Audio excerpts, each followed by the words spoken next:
Isang aswang na bulaw-bulaw si Mang Agustin. Kinatatakutan siya dati ng lahat ng mga aswang. Pero nang makilala niya si Aling Hilda, ang babaeng manunugis ng aswang, tumibok ang kanyang puso. Ginawa niya ang lahat para mapaibig ito. Nang magsimula na silang bumuo ng pamilya, itinago ni Mang Agustin ang pagiging aswang niya para mapangalagaan ang kanyang mag-ina. Tuwing gabi, nagpupunta siya sa gubat kasama ang anak niyang si Daniel. Doon sila naglalagay ng bitag para makahuli ng mga hayop. Pero isang araw, nalaman nila mula kay Lola Delia ang matandang aswang na gabunan, may isang naghahari-harian sa gubat. Kinatatakutan na ito ng mga aswang dahil wala itong pinipiling lapain. Kahit ang kapwa aswang nito ay ginagawa niyang panlaman ng tiyan. Pero mas pinili ni Mang Agustin ang hindi sumabak sa gulo para mapangalagaan ang kanyang pamilya. Pero napipilitan siyang ilabas ang tunay niyang pagkatao nang malagay na sa panganib ang kanyang mag-ina. Kinalaban niya si Lucio, ang aswang na daghamon na nang-aalipin ng ibang aswang para sa sariling kapakanan. Paano matatalo ni Mang Lucio ang kalaban kung sa tagal ng panahon na hindi siya nakikipagdigmaan ay tila nakalimutan na niya ang pakikipaglaban?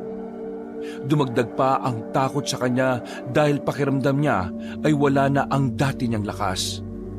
Paano niyang ipagtatanggol ang kanyang mag-ina kung ang namamayani sa kanyang loob ay ang kaduwagan? Maibalik kaya niya ang tapang at ang dating aswang na kinatatakutan ng lahat? Tunghayan ang kwento ni Mang Agustin at alamin kung paano siyang nagwagi laban sa mga aswang na sakim. Tignan mo anak, may mga naliligo na naman dito sa ilog oh. Mga kadalagahan pa. Abay, pagkagaganda naman talaga ng mga batang yan. Ang gaganda nilang tingnan habang naliligo. Madaming magaganda dito sa lugar natin no. Kilatisin mong mabuti ang mga dalaga, Daniel. Pumili ka ng isang babaeng liligawan mo. Sa dami niyan siguro naman makakapili ka na ng magiging nobya. Tay naman, ang sabi ni nanay, mag-igib daw tayo ng tubig dito sa ilog. Tapos may nakita ka lang ng mga babae, nagkakaganya ka na naman. Bakit ba kailangan nating manilip pala sa babaeng naliligo? Nako, yari na naman tayo kay nanay nito. Paluluhurin na naman niya tayo sa munggo. Mag-igib na nga lang po tayo na makauwi na. Ikaw naman no, ang laki ng takot mo sa nanay mo. Di naman niya malalaman kung di tayo magsasabi. Huwag kang mag-alala dyan. Ikaw na nga itong sinasamahan na makapili ng mapapangasawa tapos aayaw ka pa. Hindi ko naman po kailangan na mapapangasawa, tay. At bakit hindi? Abay tumatanda ka na. 30 anyos ka na. Wala ka bang balak na lumagay sa tahimik? Hindi ko pa po naiisip yan sa ngayon eh. Huwag na nga po natin pag-usapan pa yan. Umalis na tayo sa pagkakatago dito sa damuhan at baka mahuli pa tayo ng mga babaeng yan eh. Ay dako, ito talagang anak ko oh. Napakapihikan sa babae. Sa bagay, tama rin naman na maging mapili para makakuha ng babaeng maganda, mabait at saka Tay, pinili mo rin naman dati si nanay, di ba? Ginusto mo siya. Sabi mo pa nga, nung unang kita mo pa lang sa kanya para siyang Diyosa sa kagandahan. Napakabait at mahinhin pa. Bakit parang ngayon nagsisisi ka na? Oo nga, ganon nga ang nanay mo noong dalaga pa. Ewan ko ba kung bakit naging sanggana ngayon? Ano pong sanggana? Di babaeng sanggano, sanggana. Ikaw talaga tayo, ang daming alam. Tingnan mo naman kasi kung gaano kabagis ng nanay mo. Parang laging galing sa impyerno. Panay nakasigaw, galit na galit. Gano'n naman talaga ang maging ina at asawa. Ikaw ba naman ang magkaasawa ng makulit, matigas ang ulo, mahilig manilip ng babae, at higit sa lahat, palaging sumusuot sa gulo? Ay, pinagsasabi mong bata ka. Hindi ako ganyan ha. Sus, talaga ba? Ito nga po ikaw nagdala sa akin dito para manilip sa mga babaeng yan. Kaya galit na galit sa'yo si nanay Palagi mo na lang itong ginagawa at ako lagi ang idinadahilan mo. Tara na nga po, mag-igib na nga tayo bago pa tayo sunduin ni nanay ng walis tingting. Inis na tumango si Mang Agustin at sumunod na lang sa anak. Palinga-linga pa siya habang lumalabas sila sa pinagtataguang damo. Nang makalabas ang mag-ama, ay nanlalaki ang kanilang mga mata dahil sa pagkagulat. Nakita nilang nakatayo si Aling Hilda na parabang inaabangan talaga silang makalabas. Sa pagtaas pa lang ng kilay ng ginang, ay nanginig na kagad ang tuhod na mag-ama. Naibaling nila ang tingin sa dalang walis tingting nito at inihahampas-hampas pa sa kanyang palad. Bigla namang nagtago si Mang Agustin sa likuran ng kanyang anak dahil sa takot sa kanyang asawa. Anong ginagawa niyo dyan sa damuhan, ha? Nay, kasi po, kasi, ikaw na nga tayo magpaliwanag. Ito na nga ba sinasabi ko sa inyo eh. Ano sabi ang ginagawa niyo dyan sa damuhan? Ay, nanonood lang ng naliligong mga babae. Nabitiw ako kasi ang galon at dito tumalbog. Kinuha lang namin, Hilda. Sama pa yon. Ah, talaga? Kinuha niyo lang? Oo, ganun na nga. Kanina pa kayo diyang dalawa. Ang tagal niyong lumabas sa damuhan na yan, tapos yan ang dahilan mo. Wala namang balon dyan para mahulog sa malalim ang galon na dala ninyo. Ang sabi ko, mag-igib kayo ng tubig at punuin ang mga drum sa imbakan. Kaya palang tagal niyong bumalik dahil naninilip na naman kayo ng mga babae. Walang hiya ka, talagang matanda ka. Lumapit ka sa akin at lalatayan ko yung buong katawan mo gamit itong dalakong walis. Ano ka ba naman? Huwag ka nga mag-iskandalo dito, Hilda. Baka mamaya isipin nila na palagi mo kong inaapi. Ikaw rin, kakalat na masama kang asawa. Ay wala akong pakialam. Dinadamay mo pa ang anak mo sa kalokohan mong matanda ka. Nay, ako po naman tama na po yan. Naghabulan na naman kayo dito ni tatay. Ano ba yan? Talaga naman sakit nyo sa ulo. Naku, dyan na nga kayo. Dali-daling pumunta sa ilog si Mang Agustin para lagyan ng tubig ang dala niyang galon. At nang mapuno ito, kaagad siyang umuwi para iwasan ng asawa. Pero mabilis tumakbo si Aling Hilda kaya hinahabol pa rin siya hanggang sa makarating sila sa bahay. Papasok na si Mang Agustin sa bahay at pagsasara na sana niya ng pinto ang asawa pero biglang iniharang ng ginang ang kanyang paa sa pinto. Sige, Agustin, isarado mo ang pinto at nang maipit ang paa ko. Mas lalo ka malilintikan sa akin. Hindi ko naman isasara ang pinto. Ito nga ibubukas ko pa ng malaki para makapasok ka. Halika, dito tayo sa loob ng bahay mag-usap. Usap? Ay, hindi tayo mag-uusap. Pumunta kayo sa kusina ng anak mo at paluluhuri ko kayo sa bilao na may mongga. Hilda naman. Ano pa naman kasi? Bakit ka ba nagagalit? Nag-iigib nga lang kami sa ilog eh. Di ba nga't pinag-igib mo kami? Tapos magagalit ka. Lagi ka nalang ganyan. Wala kang tiwala sa ginagawa namin ng anak mo. Sa anak mo may tiwala ako. Pero ikaw na matanda ka, wala! Hindi na talaga ako magtitiwala sa'yo. Ilang beses mo na ba akong ginagalit, ha? Gusto mo talaga yatang maputulan ako ng ugat sa batok eh. Siguro, ipinapanalangin mong mamatay na ako, ha? Allah, grabe ka naman, Hilda. Bakit ko naman gagawin sa'yo yon? Mahal na mahal kaya kita. Mahal pala, ha? May pagmamahal bang puro babae ang inaatupag mo? Hala, luhod sa munggo! Hilda naman. Lumuhod ka sa munggo o bubudburan kita ng asin? Mas lalong hala. Sa munggo na lang ako luluhod kaysa budburan mo ako ng asin. O sige, lumuhod ka na. Eto na nga, luluhod na. Ikaw ba'y hindi nagsasawa sa ginagawa mong pagpapahirap sa akin? Hindi. Hanggat hindi ka tumitino, talagang hindi kita titigilan. Nasaan na ba yung anak mo? Wag mo nang idamay si Daniel. Kawawa naman. Hindi naman niya gustong manilip sa mga babae. Isinama ko lang siya. Di lumabas din na naninilip nga kayo ng mga babaeng naliligo doon sa ilog. Ha? Sinabi ko ba yun? Nako po. Ay nako, ito talagang dila ko palaging nadudulas. Palibhasa palaging basa eh. Hindi naman kami naninilip, Hilda. Hindi. Namumula na nga yung mga mata niyong mag-ama sa kakatitig sa mga babaeng yan eh. Namimili lang kami ng babae na liligawan ng anak mo. Walang ibang ibig sabihin nun. Tumatanda na kasi ang anak mo at tinutulungan ko ng makahanap ng babaeng mapapangasawa. Yun lang yun.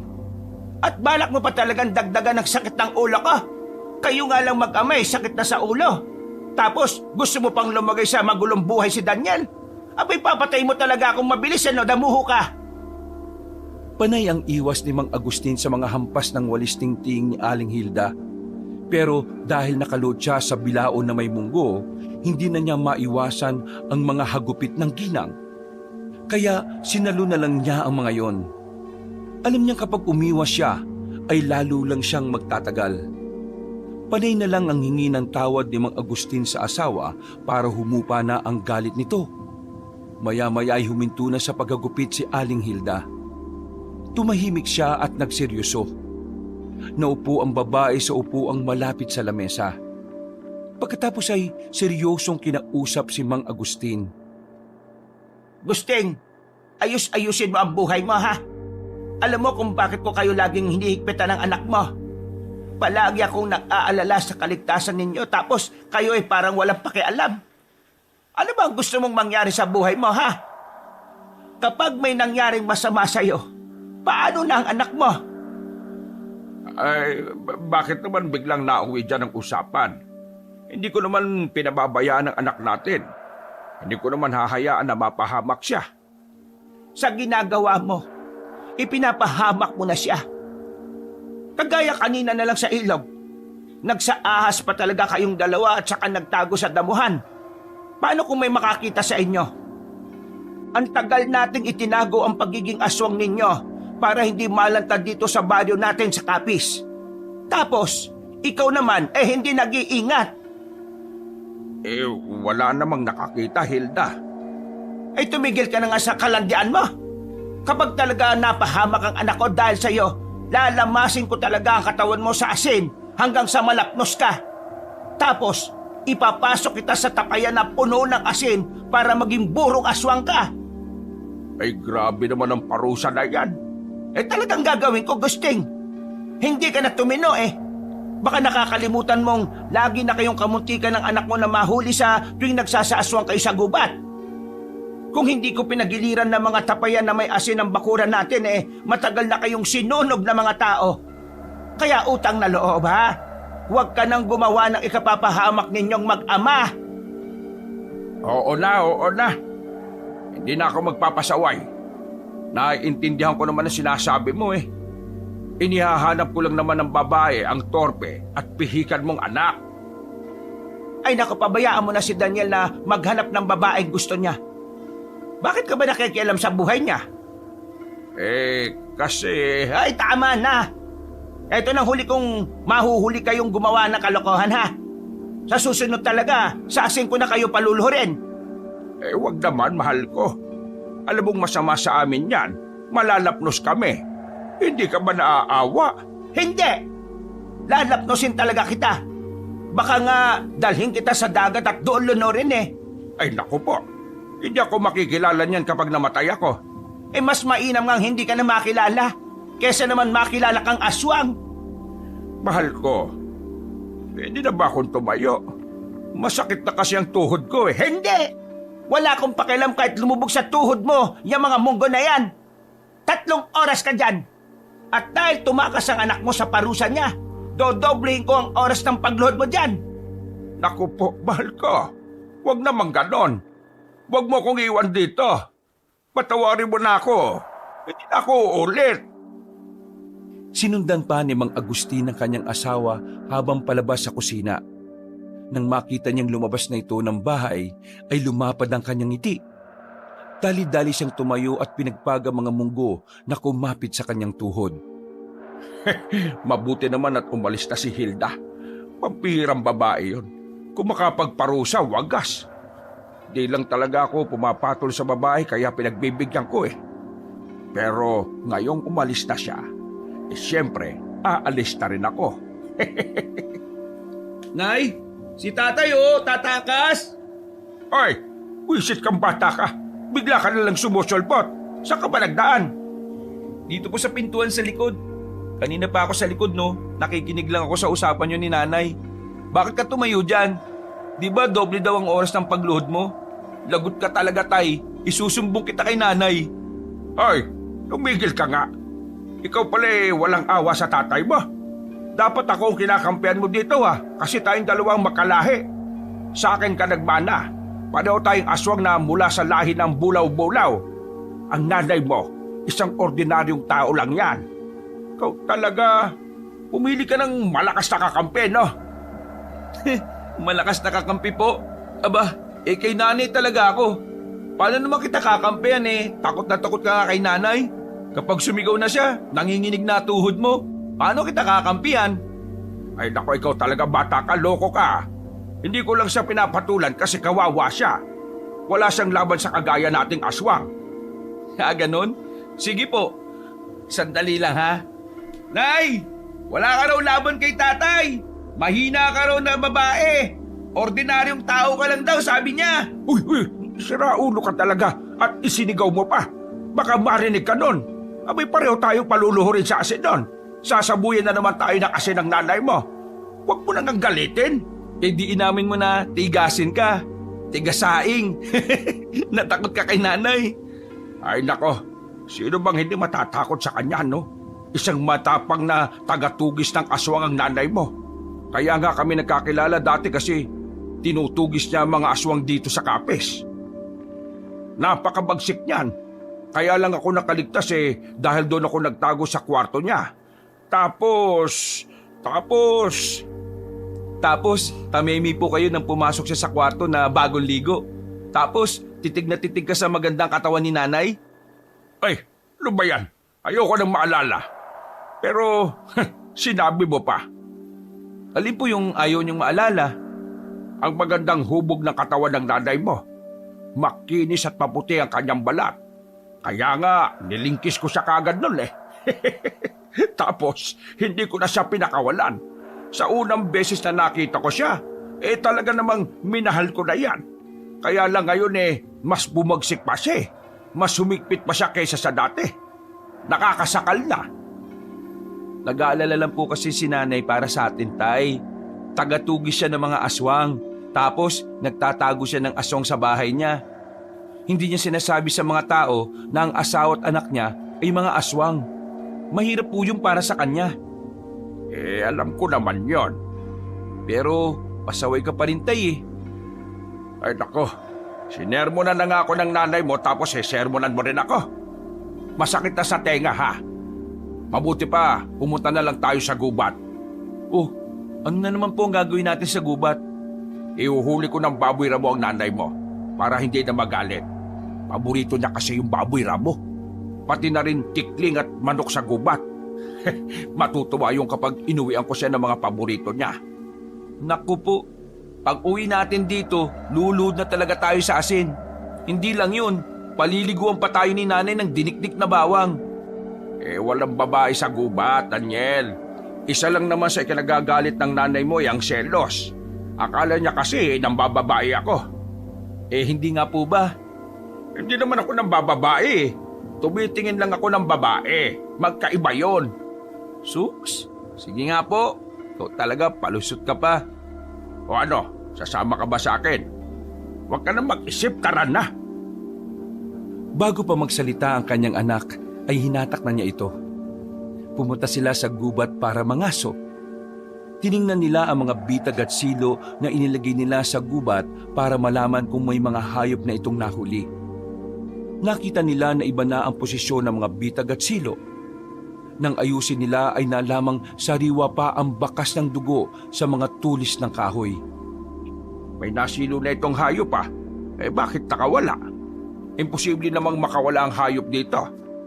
Ilang beses na natin itong ginagawa at minsan hindi pa tayo natatakasan ng mga hayop na nabibitag natin. Baka po may kumuha ng iba. Naunahan na tayo. Masyadong malayong lugar nito ng gubat para mapuntahan ng mga taong nangangaso.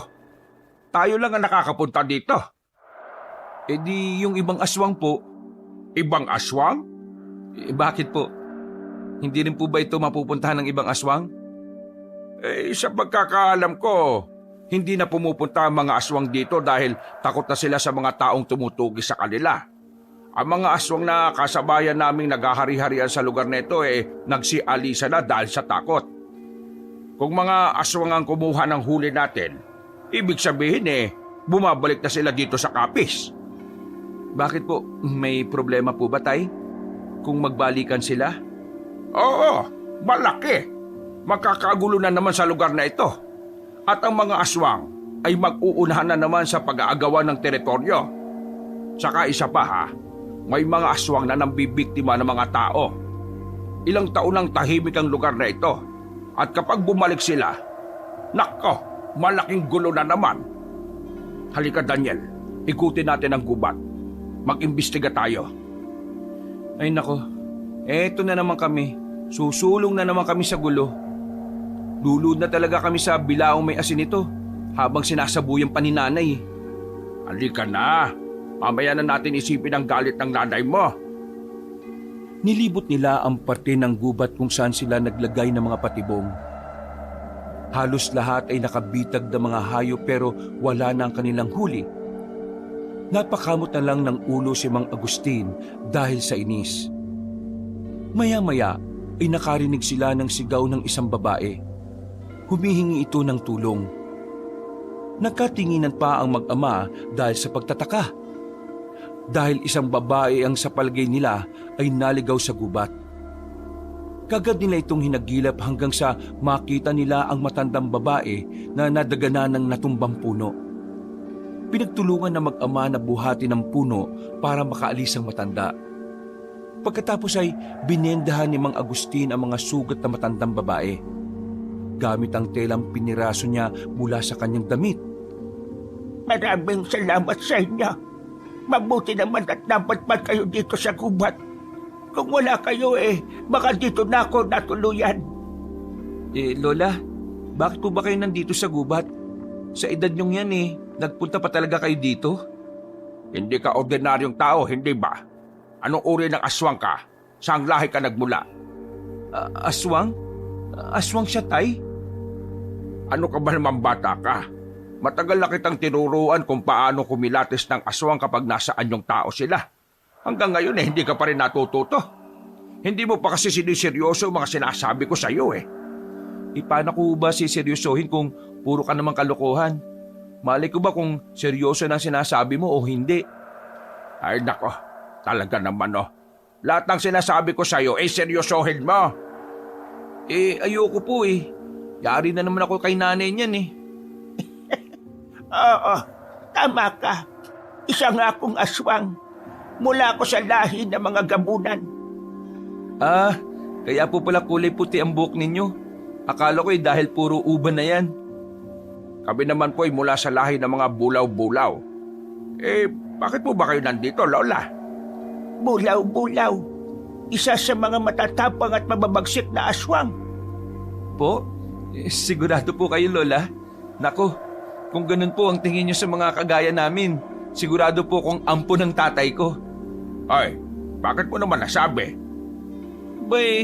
Ikaw lang ang duwag na bulaw-bulaw, Tay Palagi ka lang nagtatago kaya tumatakas. Nasaan ba ang tapang dun? Nagkamali talaga ng paglalagay sa'yo sa bulaw-bulaw na lahi Ay, lokong bata ito Hindi ako duwag Iba ang duwag sa umiiwas lang sa gulo.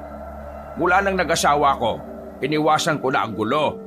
Ganun talaga kapag nakakapamilya na. Ito talaga, minamalit mo ang tatay mo. Pinapahiya mo ko kay Lola Pasensya na po, Tay.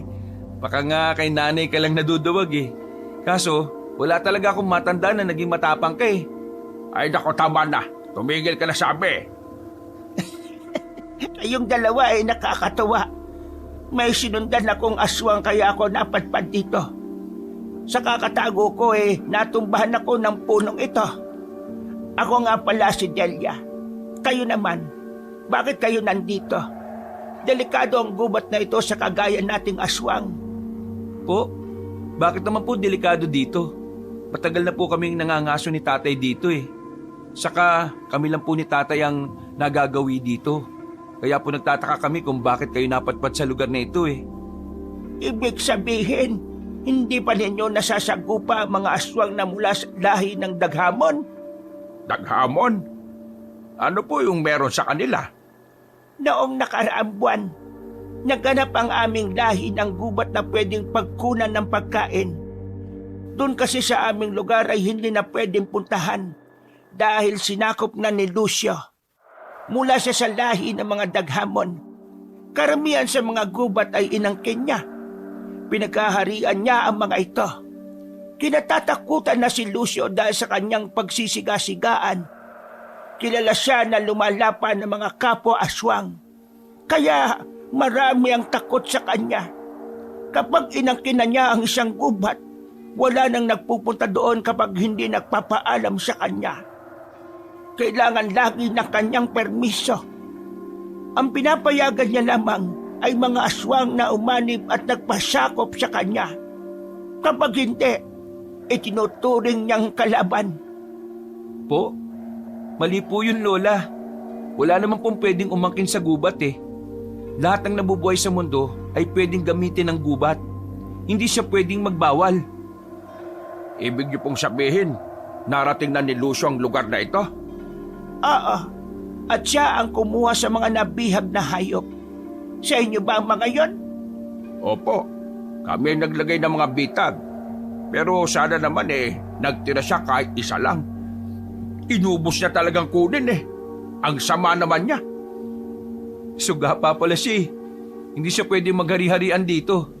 Kung sa ibang gubat ay nagagawa niya yon, dito ay hindi.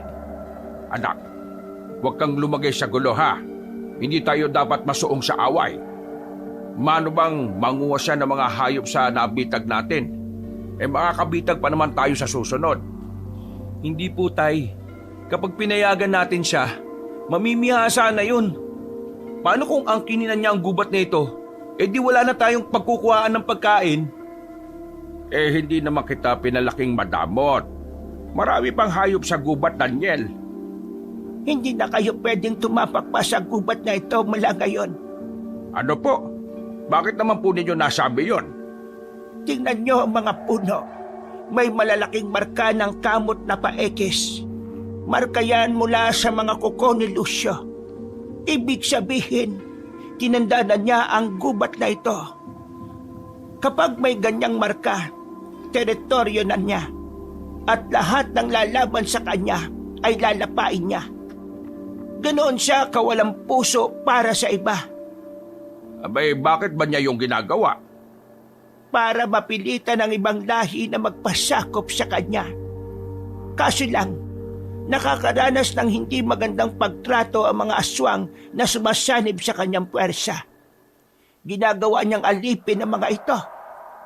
Wala silang magawa dahil lalapain lang sila ni Lucio at ng iba pang Daghamon na kakampi niya. Marami na siyang nilapang aswang kaya lahat ay natatakot na sa kanya. Nakakainis siya ah.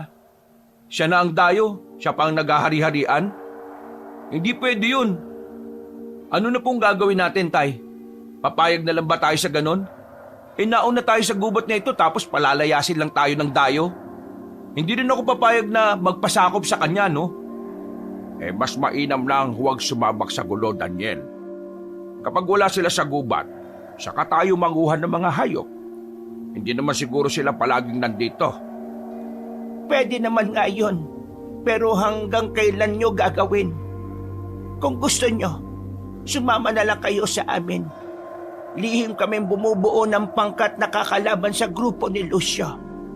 Sa ngayon, tahimik lang kami para hindi makarating sa kanya ang aming balak.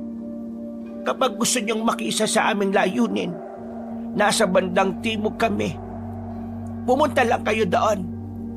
Nako, Lola. Hindi ko kami lalagay sa gulo, ano?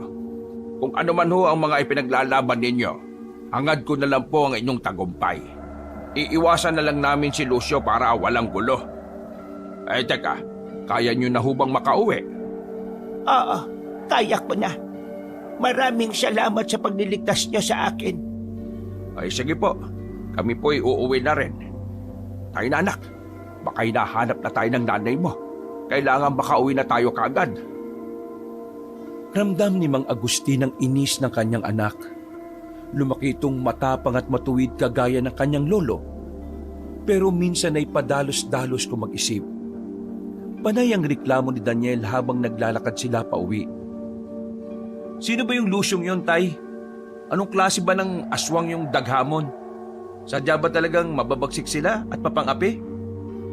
Wala sa lahi ang ugali, anak. Nasa mismong nilalang na yan.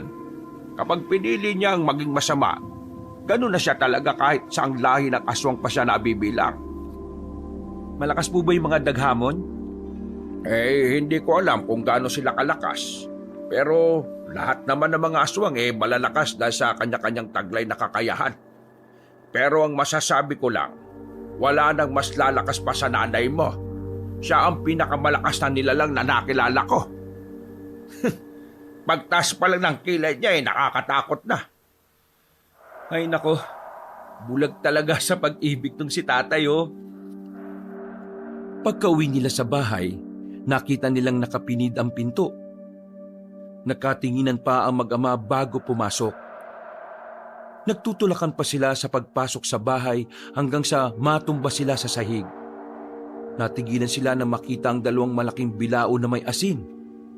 Nasa sahig ito na parabang inihanda para sa kanilang pagluhod. Maya-maya ay lumabas ng silid ang asawa ni Mang Agustin.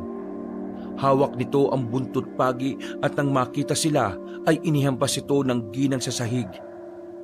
Napapikit ang mag-ama nang marinig ang malakas na tunog ng latigo.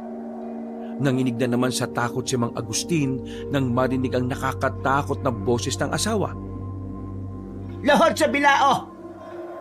Mahal, baka naman pwede nating pag-usapan ito. Lahat naman nadadaan sa magandang usapan, hindi ba? Tumalikod lang ako kanina. Tumakas ka na naman, damuho ka. Palagi mo na lang kinakalat ka ng anak mo kung saan-saan. Lumuhod kayong dalawa sa bilao, ngayon din. Malalapnos ang balat namin dyan, mahal. Asin na yung nakalagay dyan sa bilao Talagang lalapnusin ko kayo ng tumino kayong mag-ama. Nay, hindi naman po kami kung saan-saan lang pumunti. Sa gubat lang po kami galing.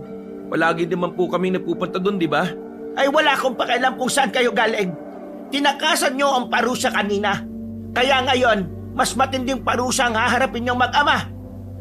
Luluhod ba kayo sa bilao o hahagupitin ko kayo ng latigo? Baka naman pwedeng palitan na lang ng munggo ang asid, mahal. Hindi!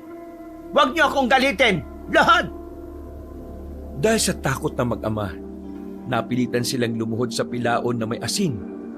Nagtuturoan pa at nagsisisihan ng mga ito. Hindi rin sila makatakbo palabas dahil mabilis silang mahahabol ni Aling Hilda. Mas matindi ang parusa na kanilang haharapin kaya mas pinili na lang nilang lumuhod sa asin. Pero hindi pa nasiyahan sa parusa ang ginang. Sa galit nito'y sinabuyan pa sila ng asin pagkatapos isarado ang pinto at mga bintana. Napasigaw sa pagmamakaawa ang mag-ama. Bawat tama ng asin sa kanilang katawan ay namumula agad ang kanilang balat. Takot na takot si Mang Agustin sa asawa. Lalo na at nakita niyang nagliliyab sa galit ang mga mata nito.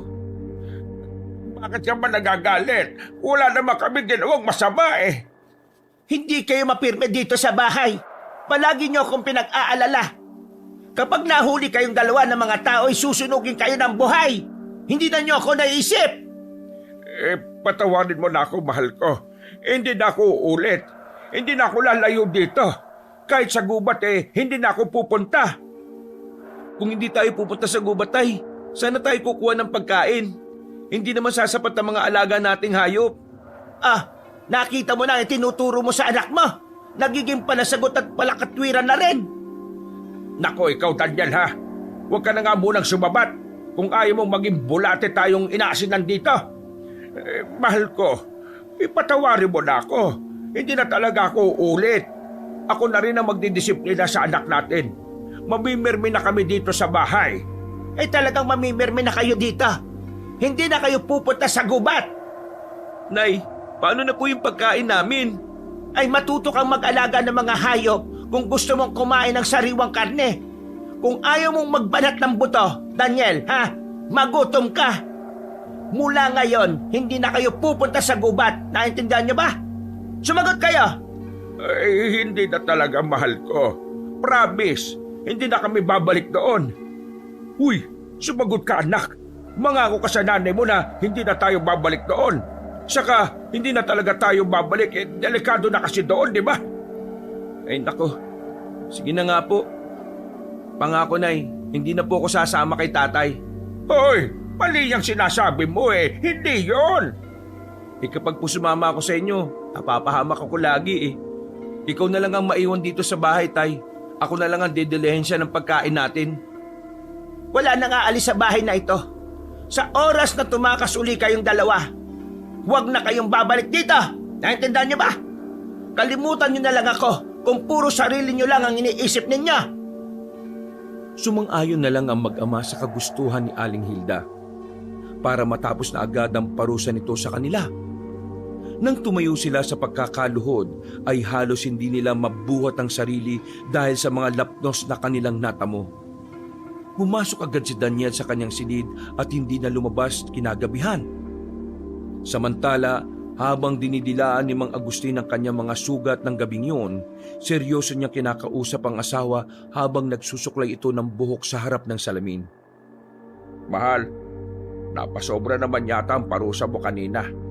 Ayos na yung lumuhod kami sa munggo pero alam mong ikamamatay namin ng asin. Di ka na naawa sa anak mo. Sana ako na lang ang pinarusahan mo. Matigas ang ulo niyong dalawa Nasa gubat lang kami. Nanguhuli kami ng hayop na iuuwi sana para sa'yo. Para mawala yung galit mo. Kaya lang, wala kaming nakuhang hayop May kumuha kasi ng mga huli sa bitag namin. Basta, wag na kayong babalik sa gubat. Delikado na ang gubat sa ngayon. Pinamumugaran na nga ng mga asong na di hamak na mas malakas kaysa sa inyong dalawa. Gagawin lang nila kayong puno ng saging na pinagsusuntok. Ala, paano mo nalaman yon, mahal? Kanina lang namin nalaman nyo kasi may matandang aswang kaming nakilala sa gubat. Isa akong manunugis ng aswang, Gusting. Alam ko kung saang baryo sumasalakay ang mga aswang.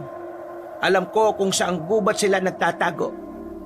Matagal na rin akong hindi nakakakita ng aswang dito sa Capiz, maliban sa inyong dalawa ng anak mo.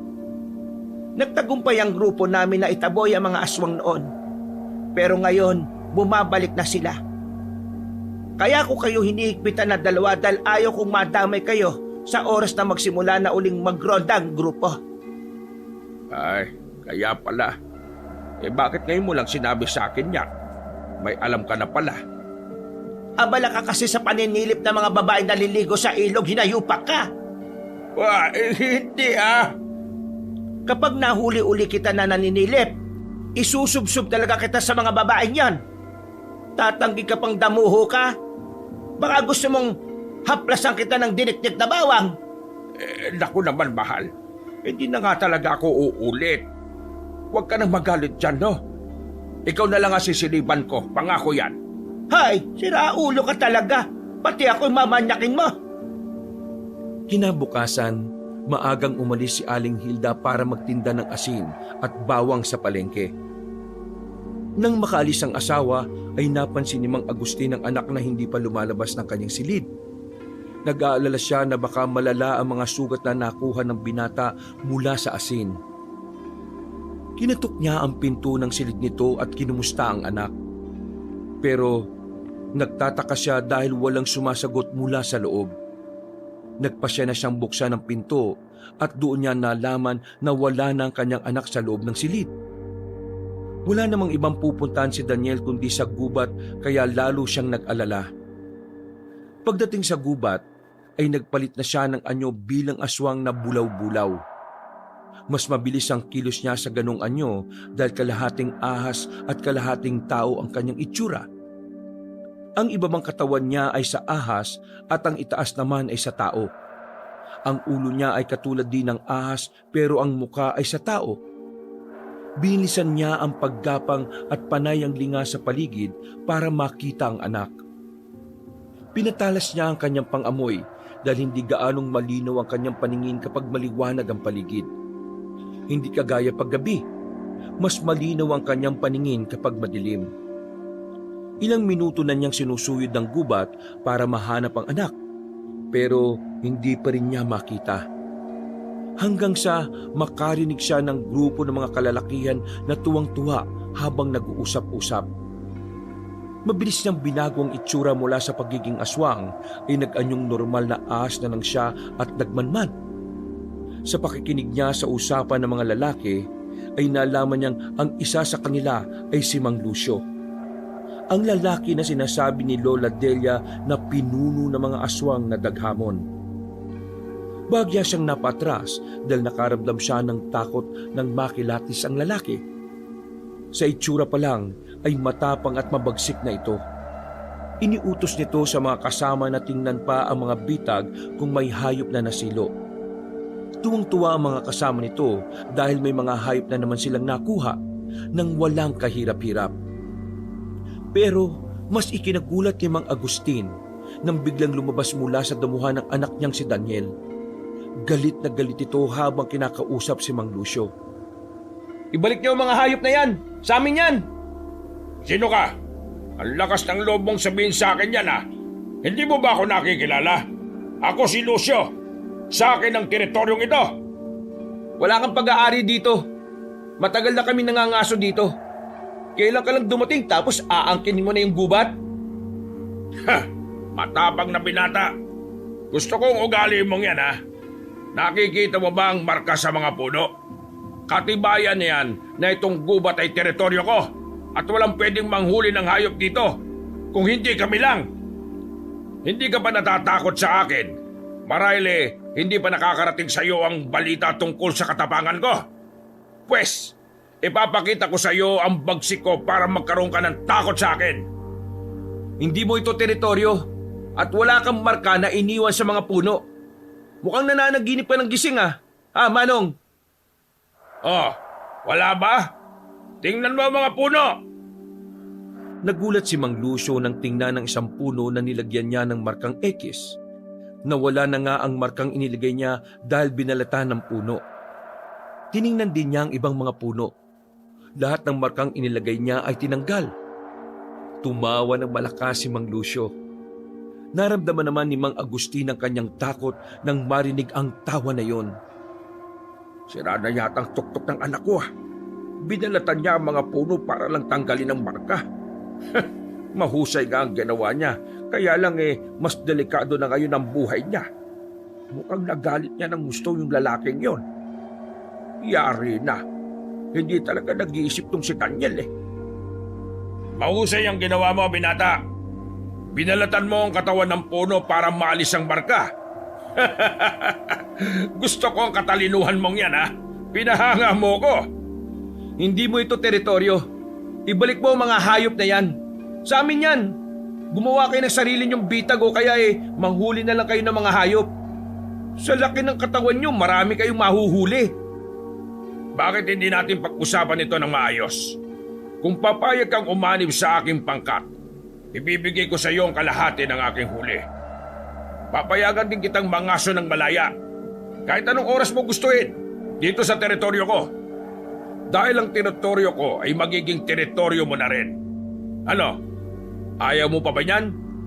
Bukod pa dyan, hindi ka magagawang apihin o takutin ng ibang mga aswang kapag nalaman nilang isa ka sa aking mga alagad.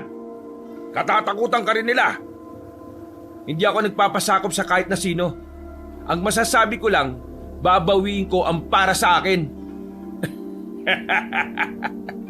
Matapang talaga ang isang ito Sige, bibigyan kita ng pagkakataong kalabanin ako. Kapag natalo mo ko, papayagan kita ng manghuli ng mga hayop dito sa gubat. Ibibigay ko rin ang kalahati ng mga hayop na nakuha ko ngayon. Pero kapag natalo ka, gagawin kitang alipin. Wisit, ano bang gagawin ko? Hindi ko pa naman naturuan si Daniel ng pakikipaglaban. Dihado siya. Dapat umatras na lang siya.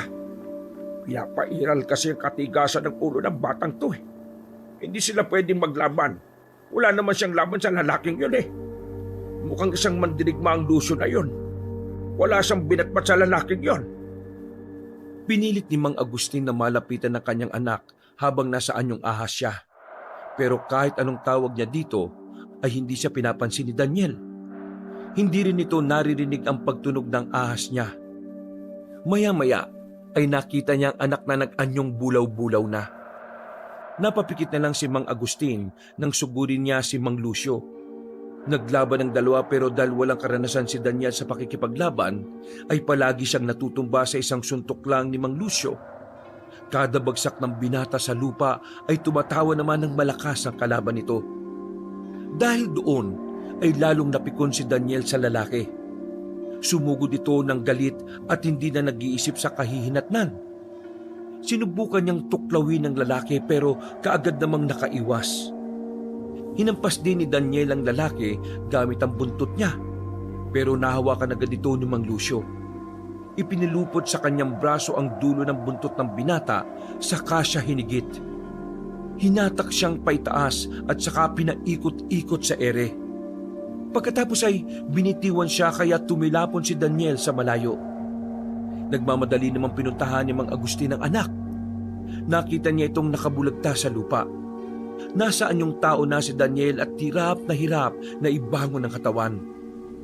Mabilis na nagsatao si Mang Agustin at kaagad na nilapitan ng anak. Daniel, anak, tama na yan. Huwag ka nang lumaban sa kanya. Mabangis siya. Mandirig ba ang taong yon? Tama na. Masasaktan ka lang. Halika na. Tumakas na tayo habang hindi pa sila nakakapunta dito. Tay, kanina pa po ba kayo? Medyo lang. Pero nakita ko ang naging laban ninyo. Huwag ka nang lumaban pa. Wala ka namang alam sa pagkikipaglaban eh. Umuwi na tayo. Malalagot na naman tayo sa nanay mo. Hindi pwede, tay. Inangkin na niya ang gubat. Sana tayo mangunguha ng mga hayop. Masyado siyang sakim. Nag-ahari-harian siya kasi walang matapang na lumalaban sa kanya. Hindi mo naiintindihan, anak eh. Ang tapang ay hindi lang nakukuha sa pakikipaglaban. At hindi porke sumuko ka, talunan ka na kagad. Tay, hindi pa nga po tayo lumalaban at hindi pa tayo natatalo. Sumusuko ka na kaagad. Hindi katapangan ang ginagawa niyo eh. Lumaba ka naman po. Marami pang paraan para magkaroon ng pagkain. Hindi lang ito ang gubat na may mga hayop, Daniel. Pero ito ang gubat na malapit sa atin, tay. Dito na ako lumaki. Tapos siya kadarating lang niya, aangkinin ang buong lugar na ito. Hindi pwede. Napakatigas talaga ng ulo mo naman. Nagtatalo pa sila nang marinig ang boses ni Mang Lucio. May bago itong pinagkakatuwaan. Muling nagsaa sa mag-ama at saka nagtago sa damuhan.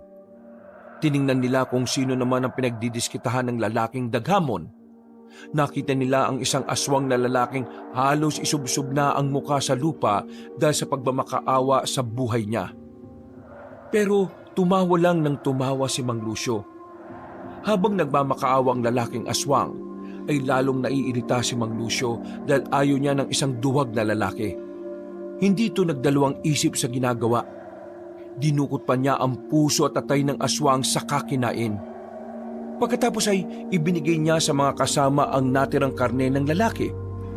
Tuwang-tuwa namang pinagsaluhan ng mga aswang ang kaawa-awang biktima. Maya-maya ay narinig ng mag-ama ang malakas na boses ni Mang Lucio na pumainlan lang sa paligid. Alam kong may mga aswang pa sa paligid. Pamutit na kamasit kayo sa aking ginawa. Nakita niyo ba yon? Pinatay ko ang isang walang kwentang aswang. Matakot kayo sa akin. Hindi niyo ako mapipigilan. Kung sa tingin niyo, kayo ang nagmamay-ari ng gubat na ito, bakit hindi niyo bawiin sa akin? Paano niyo ba mababawi? Kailangan niyo lang ako matalo. Kaya nga lang wala pang ipinapanganak para talunin ako. Sa binatang matapang kanina, alam kong nasa paligid ka lang. Binibigyan pa kita ng pagkakataon na magdesisyon. Gusto mo bang maging kakampi ko o kaaway? Ha? Kahit kailan, hindi ako kakampi sa aswang na lumalapas ng kapwa aswang. Sa susunod, akong pipili sa kanya at paduduguin ko ang bibig niya hanggang sa hindi na siya makapagsalita. Uy, tumahimik ka nga. Baka mamaya ay marinig ka niya. Kapag naramdaman niya kung saan tayo nagtatago tapos na ang buhay natin. Binata! Dahil sa katapangan ay pinakita mo kanina sa akin, iiwanan kita ng gantimpala. Sa'yo na itong isang hayop na nakuha ko. Sa susunod na pagkikita natin, siguro naman ay nakapagpasya ka na. Alam kong matalino ka. Makakapagpasya ka ng tama. Pero kung balak mo kung gawing kaaway, magpalakas ka ng gusto para naman medyo tumagal ang laban natin, ha? Pagkasabi noon ay ibinagsak ni Mang Lucio sa lupa ang isang malaking baboy ramo. Sa kanya inaya ang mga kasama na umalis sa lugar. Gigil na gigil naman sa galit si Daniel habang inihahatid ng tingin ng lalaki. Nang makaalis na sila, ay saka lumabas mula sa pinagtataguan ng mag-ama.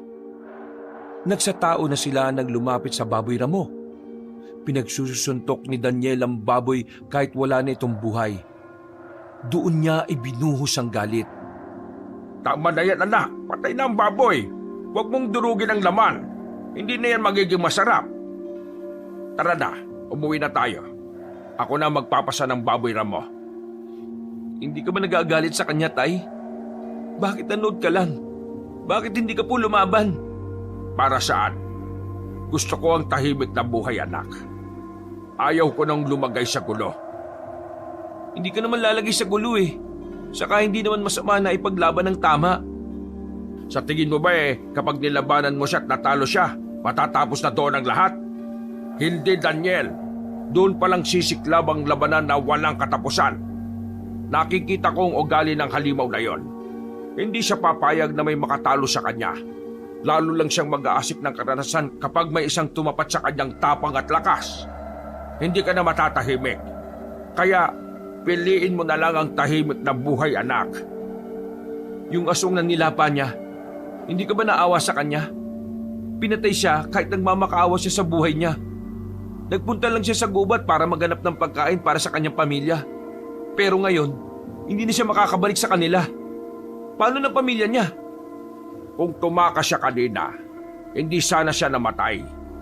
Puro kaduwagan lang ang nasa isip mo, Tay eh. Tama ka nga, mas matapang si nanay kaysa sa'yo. Kaya ba pinili mo siyang mapangasawa dahil alam mong kaya kanyang protektahan? Nagtatago ka lang ba sa likod niya? Anong sinabi mo? Kahit kailan, hindi ko ginamit ang nanay mo para pagtaguan. Sinusunod ko siya dahil tama siya. Kung mananahimik lang tayo, hindi tayo malalagay sa gulo. Duwag lang ang nagdidesisyon ng ganyan. Nag-igtingan ng bagang ni Mang Agustin sa sinabi ng anak. Gusto na niya itong saktan pero nagpigil siya ng galit. Maigpit niyang ikinuyom ang kamao pero maya-maya ay pinakalma rin ang sarili. Hindi na niya pinansin ang anak. Binuhat niya ang baboy ramo sa kainaya si Daniel na umuwi na. Tahimik sila at hindi nakikibuan habang naglalakad. Ramdam niya naggalit pa rin ang kanyang anak. Alam niyang hindi na maaalis kay Daniel ang galit kay Mang Lucio. Hindi na rin niya ito magagawang pigilan sa pagpapasya na gagawin. Dahil nasa hustong edad na si Daniel. Pero gumapang ang takot kay Mang Agustin para sa kanyang anak. Naisip na lang niyang bantayan ito at pigilan sa masasamang balak hanggat kaya niyang gawin. Pagka-uwi nila, naabutan nila si Aling Hilda na nagsasalok ng asin sa tapayan. Napatigil ang ginang sa ginagawa nang mapansin sila nito. Sinuyod ni Aling Hilda ng tingin ng katawan ng mag-ama mula ulo hanggang paa. Kitang-kita ni Mang Agustin ang galit sa mga mata ng asawa. Pero hindi nagsalita si Aling Hilda. Isinarado nito ang tapayan matapos mapuno ng asin ang timbang dala. Pagkatapos ay pumasok na ito sa bahay. Pumasok na rin ang mag-ama sa loob. Inilapag ni Mang Agustin ang baboy ramo sa ibabaw ng mesa sa kusina at nagsalita na parabang walang masamang nangyari sa gubat. Mahal, nakahuli ng malaking baboy ramo ang bitag na ginawa namin ni Daniel sa gubat. Tignan mo, mataba ito. Tsak na masarap ang karne nito. Ang tagal niyo nang nanguhuli ng hayop sa gubat pero ngayon lang umuwi ang anak mo na maraming iniindang sakit. Puro pasapa ang katawan. Gaano ba kalakas ang baboy ramo na yan? Nako, hindi mo lang alam, mahal. nahirapan talaga kami na hulihin to. Sa gigil nga ng anak mo pinagsusuntok pa kahit patay na ang baboy. Inawat ko na nga lang siya. Dadaling ko na nga sa likod para makatay.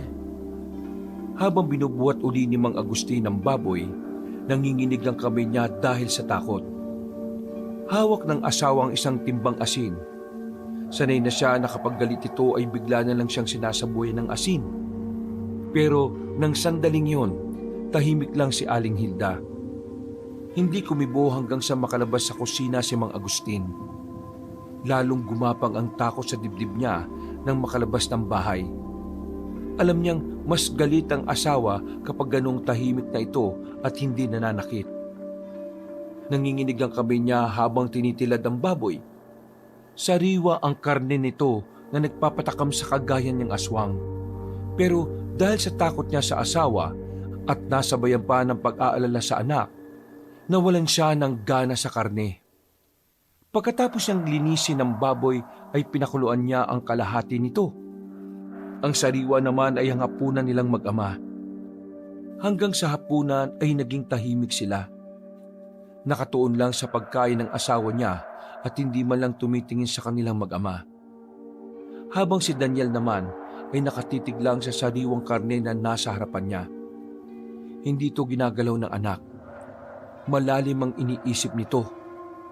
Sa unang pagkakataon, naging ganon katahimik ang kanyang pamilya habang kumakain. Bigla siyang nanibago.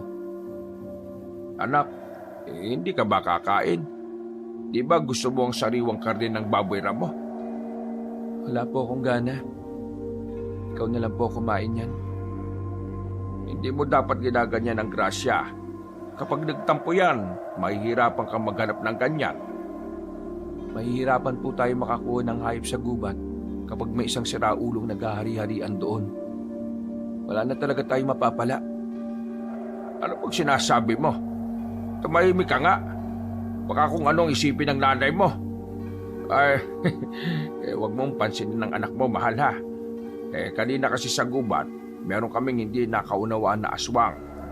Kinuha kasi ng walang paalam yung nahuli naming hayop sa bitag.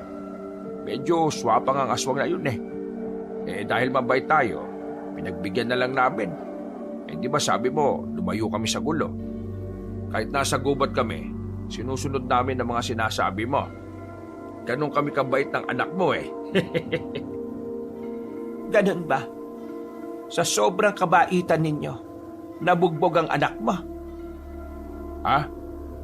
Nako, dahil yan sa panguhuli ng baboy ramo. Nagwala kasi ang baboy habang inaalis namin sa bitag. Malit na bagay lang yon. Huwag mo nang alalahanin. Nawala ang peking ngiti ni Mang Agustin nang itarak ng asawa ang kutsilyo sa lamesa. Iniiwas din niya ang tingin dahil matalim nang tumitingin ang asawa niya. Tumayo naman sa pagkakaupo si Daniel at pumasok na sa kanyang silid. Nang makalis ang anak, saka nagsalita ng mas seryoso pa si Aling Hilda. Anong klaseng hayop ang naghahari-harian sa gubat, Gusting? Ha? Wala yon. Huwag mo nang isipin yon. Tinatanong kita habang hindi pa sumasagad ang galit ko. Mamili ka ng lalapnos sa katawan mo. Asin o dinikdik na bawang? Ala naman. Huwag naman ganon. Kung ayaw mong malapnos, magsalita ka na. Huwag na tayong pumasok sa gulo, Hilda. At tatanda na tayo. Turuan na lang natin si Daniel na mamuhay ng simple at tahimik. Huwag na tayong sumali sa sigalot ng mga aswang sa gubat. Kung ganon, meron ngang nangyayaring hindi maganda doon. Marami na bang aswang ngayon na naglipa na sa gubat? Bumalik na ba silang lahat? Mahal ko. Sumagot ka! Ay nako, oo na.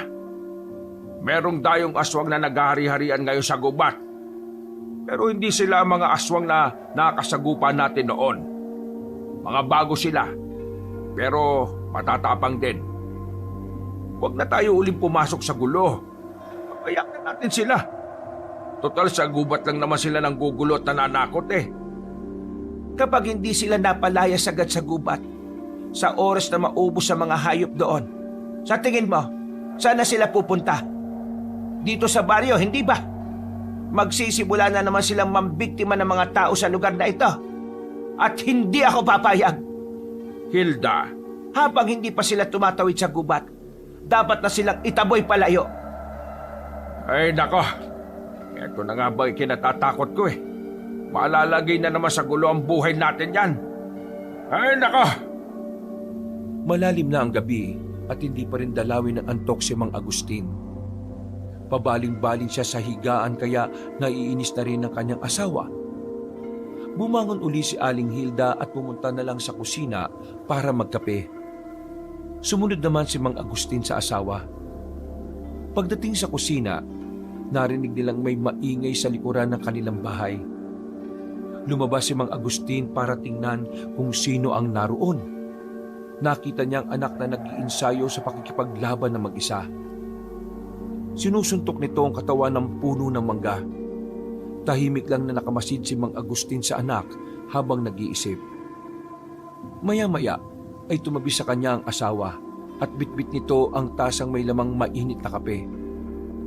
Kahit umuusok lang ang kape, ay nagagawa itong higupin ng asawa. Ibang klase ka talaga, no? Nagagawa mong higupin ng mainit na kape kahit bagong kulo ang tubig. Lumunok ka ba ng guwantes nung bata ka pa tapos naiwan lang sa lalamunan mo kaya hindi ka napapasok? Kaya nga tinitimpla ang kape sa mainit na tubig para inumin habang mainit pa. Hindi na kape pag malamig ng tubig. Ano ba nangyayari sa anak mo? Balak ba niyang patumbahin ang puno ng mangga? Baka nakakalimutan niyang dyan ko siya ay pinaglihi. Maganda ang alaala ng punong yan tapos papatayin niya lang. Mana sa yung anak natin eh. Masyado siyang matapang. Kanina, nilabanan niya ang aswang na daghamon dahil kinuha ang mga hayop na huli ng bitag namin. Kaya lang, wala siyang panama sa lakas nun. Naisip siguro niyang palakasin ang katawan. Gustong labanan ng anak mo ang mga aswang na yon. Dapat lang na sa akin siya magmana. Mas kawawa siya kung sa'yo magmana. Wala kang katapang-tapang sa katawan. Grabe ka naman sa akin. Hindi naman kaduwagan ang umiwas sa gulo. Nakipaglaban ng anak mo sa aswang na yon. Anong ginawa mo? Ha? Nanood ka lang? Pinabayaan mo ang anak mo na masaktan? Hindi naman siya ganon. Inawat ko naman siya eh. Napatras si Mang Agustin nang makitang naningkit ang mga mata ng asawa. Inilapag na rin ito ang hawak na tasa ng kape sa lupa. Patakbo na siya nang biglang hawakan siya ng asawa sa buhok. Kinaladkad siya nito papunta sa puno ng mangga at saka inuntog ang ulo ng paulit-ulit. Walang hiya ka talaga. Napapahamak ng anak mo pero wala kang ginawa. Palagi na lang kaduwagan ang pinaiiral mo. Kapag aswang ang kalaban nyo, hindi ko kayo pipigilan na lumaban. Basta huwag nyo lang ibibisong katauhan nyo sa mga taong tumutugis na mga aswang. Saka isa pa, kapag nalaman kong napahamak ang anak ko sa kapabayaan mo, ibuburo talaga kita sa tapayan na puno ng asin at bawang. Walang hiya kang lalaki ka. Aray ko naman, mahal. Tama na. Mababasag na ang bungo ko. Aray! Eh may babasagin ko talaga ang bungo mo. Kung hindi rin lang yan mapapakinabangan. Abay mas mabuti pang wasakin ko na lang ang ulo mo. Nay, ano pong ginagawa niyo ni tatay? Inagaan mo pa ako sa mangga. Doon na lang po kayong dalawa maglandian sa kabilang puno, oh. Huwag mo nang bigyan ng ideya ang nanay mo, Daniel. Tulungan mo ako. Ang sakit na ng ulo ko eh. Ay nako kayo talaga, oh. Nakahinga ng maluwag si Mang Agustin dahil huminto na ang asawa sa pananakit sa kanya. Nagseryoso na uli si Aling Hilda na kausapin ang anak. Nakita pa nito na dumudugo na ang kamao ni Daniel dahil sa kakasuntok sa puno ng mangga. Daniel, bakit ka namang galit na galit sa puno ng mangga? Kapag napatay mo yung puno na yan, ikaw ang ibabaon ko dyan. Nay naman, pinatitigas ko lang po ang mga buto ko para tumibay. Ayoko pong maging talunan. Gaano ba kalakas ang nakalaban mo? Parang galit na galit ka yata sa kanya. Ang sama po niya kasi. Nilapa niya ang ibang aswang. Wala siyang kinikilala kung hindi ang sarili lang niya. Tapos, inaalipin niya pa ang mga aswang na umaanib sa kanya. Dahil doon kaya gusto mo siyang kalabanin? Kapag po walang lumaban sa kanya, hindi matatapos ang kasamaan niya. At sa tingin mo, ikaw ang tamang aswang nakakalaban sa kanya. Ganon ka na ba katapang? Mukhang hindi pa malalim ang pinaghuhugutan mo ng dahilan para labanan siya. Kung ganyan lang, hindi ka mananalo sa kanya. Init lang ng ulo at galit sa kanya ang rason mo. Ang tingin ko sa iyo, isa ka pa rin bata na nagalit dahil inagawan ng huling hayop. Tigilan mo ng pag-iinsayo at matulog ka na. Walang saysay ang ipinaglalaban mo. Pero Nay, Bata ka pa, Daniel. Hindi mo pa alam kung ano talaga ang buhay. Mamuhay na puro kalokohan ang itinuro sa iyo ng tatay mo. Tapos susuong ka sa labanan ng walang kahit na anong alam at dahilan. Mas mabuti pang huwag ka nang bumalik sa gubat. Mag-alaga ka ng maraming hayop para may makain ka. Ang gubat, ipaubaya mo na sa kanila. Bakit naman ako nadamay dyan? ganun na lang po yun. Nakita ko sa mismong harapan ko ang paglapa niya sa aswang na yun. Kikilos ba tayo kapag isa na sa atin ang nasa panganib? Papayagan lang kitang gawin ang gusto mo kapag natalo mo sa laban ng tatay mo. Si tatay? Napakaduwag niyan eh. Laging umaatras sa laban. Paano ko siya lalabanan? Bakit? Nakita mo na ba kung paano lumaban ng tatay mo? Hindi pa, di ba? Naku po, ang mag-inang ito. Mukhang pinagkakaisaan ako Yari na. Dapat makaalis na ako dito. Mula ngayon magkukulong na ako sa kwarto. Dahil alam ni Mang Agustin na siseryosohin ng anak ang sinabi ng asawa, sineryoso din niya ang pagkukulong sa kwarto. Pero nang makaramdam siya ng gutom, di niya ito matiis kaya nagpa siyang lumabas ng bahay. Ayaw niyang pumunta sa gubat kaya sa ilog na lang siya nang huli ng mga isda. Ilang minuto na siyang abala sa panguhuli ng isda nang may maramdaman siyang dumating. Hindi ito ordinaryong tao dahil sa amoy nito. Kagad siyang napalingon at nakita ang matandang gambunan na iniligtas nila sa bundok. May kasama itong ilang mga kalalakihan. Nandito ka rin pala, lalaki. Lola Delia, ano po ginagawa niyo rito? Hindi kami makapanghuli ng mga hayop sa gubat, kaya naisipan namin dito na lang sa ilog. Pwede ba kaming manguha ng isda? Ay, oo naman. Sige lang po. Wala naman pong nagmamay-ari sa ilog Lahat ay pwedeng mangisda dito. Dahil po sa lusyon na yun mukhang mamamayat ang mga aswang. Ano po? Oo nga. Kumusta ka na? Yung anak mo, bakit hindi mo yata kasama? Ay, nako. Ang batang yon. Mahilig po talagang magligalig. Ganun ba? Napag-isipan mo na ba ang inaalok ko sa'yo? Po? Ang alin po doon? Wala po akong matandaan Dumarami na ang mga pinapatay ng aswang na si Lucio. Marami na rin siyang binibihag ng mga aswang. Pinahihirapan niya at ginugutom. Ginagawa niyang pagkain ng mga yon. Ang balita ko pa, ang ibang mga aswang na umanib sa kanya, naging masasamang aswang na rin.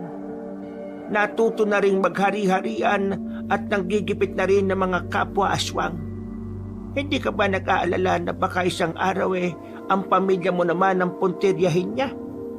Kaya nga po hindi na kami nagpupunta sa gubat para hindi na kami makisawsaw sa gulo. Mas gusto po namin ang mamuhay ng simple lang. Ayoko pong ilagay sa kapahamakan ng pamilya ko. Naiintindihan naman kita. Pero hindi sa lahat ng oras ay ligtas ang pamilya mo. Hindi rin palaging sa gubat iikot ang grupo ni Lucio. Kapag wala na silang makuhang hayop sa gubat, sa tingin mo, ano na ang susunod nilang gagawin? Hindi ko po alam. Huwag ka nang magmaang-maangan at magbulag-bulagan, lalaki. Kung gusto mong iligtas ang pamilya mo, gumawa ka ng paraan para maging ligtas sila ngayon pa lang, kesa magsisi ka sa huli. Sige, iiwan na kita. Kapag nakapagpasya ka na, alam mo kung saan ako pupuntahan. Inihatid pa ni Mang Agustin ang tingin na matanda kasama ang grupo nito nang umalis sila. Pagkatapos ay napaupo siya sa malaking bato at saka nag-isip. Maya-maya ay bumalik na uli siya sa panguhuli ng mga isda. Nang mapununan niya ang baging natuhugan ng isda, ay umuwi na rin siya. Naabutan niya sa kusina ang anak na kumakain ng sariwang karne. Nagpunta ka sa gubat? Opo, Alam mong delikado doon tapos nagpunta ka pa rin. Paano kung naabutan ka na naman ni Lucio doon? Hindi ka basta-basta makakatakas sa kanya. Anak, huwag ka nang babalik doon ng mag-isa, naiintindihan mo ba? bakit po? Kapag ba gusto kong pumunta ay sasamahan niyo ako? Mag-aalaga na tayo ng mga hayop mula ngayon. Hindi na natin kailangan pumunta pa sa gubat. Sa tingin niyo po ba, kapag wala nang mahuli si Mang Lucio na hayop sa gubat mag-aalaga na lang din siya ng mga hayop? Anong gusto mong sabihin? Darating po ang araw, susugurin niya ang mga baryo natin. Mag-ahasik ng lagim at takot sa mga tao. Uubusin niya ang mga alagang hayop ng mga taga rito. At kapag wala nang makuha, tao na ang lalapain nila. At pag dumating yon, manunood ka pa rin po ba? Tatakas? Magtatago? Kapag natuto kang lumaban, sa tingin mo ba ay magagawa mo siyang talunin? Hindi po. Pero ang malaga, natuto akong lumaban. Palagi akong pupunta sa bundok para doon mag-ensayo.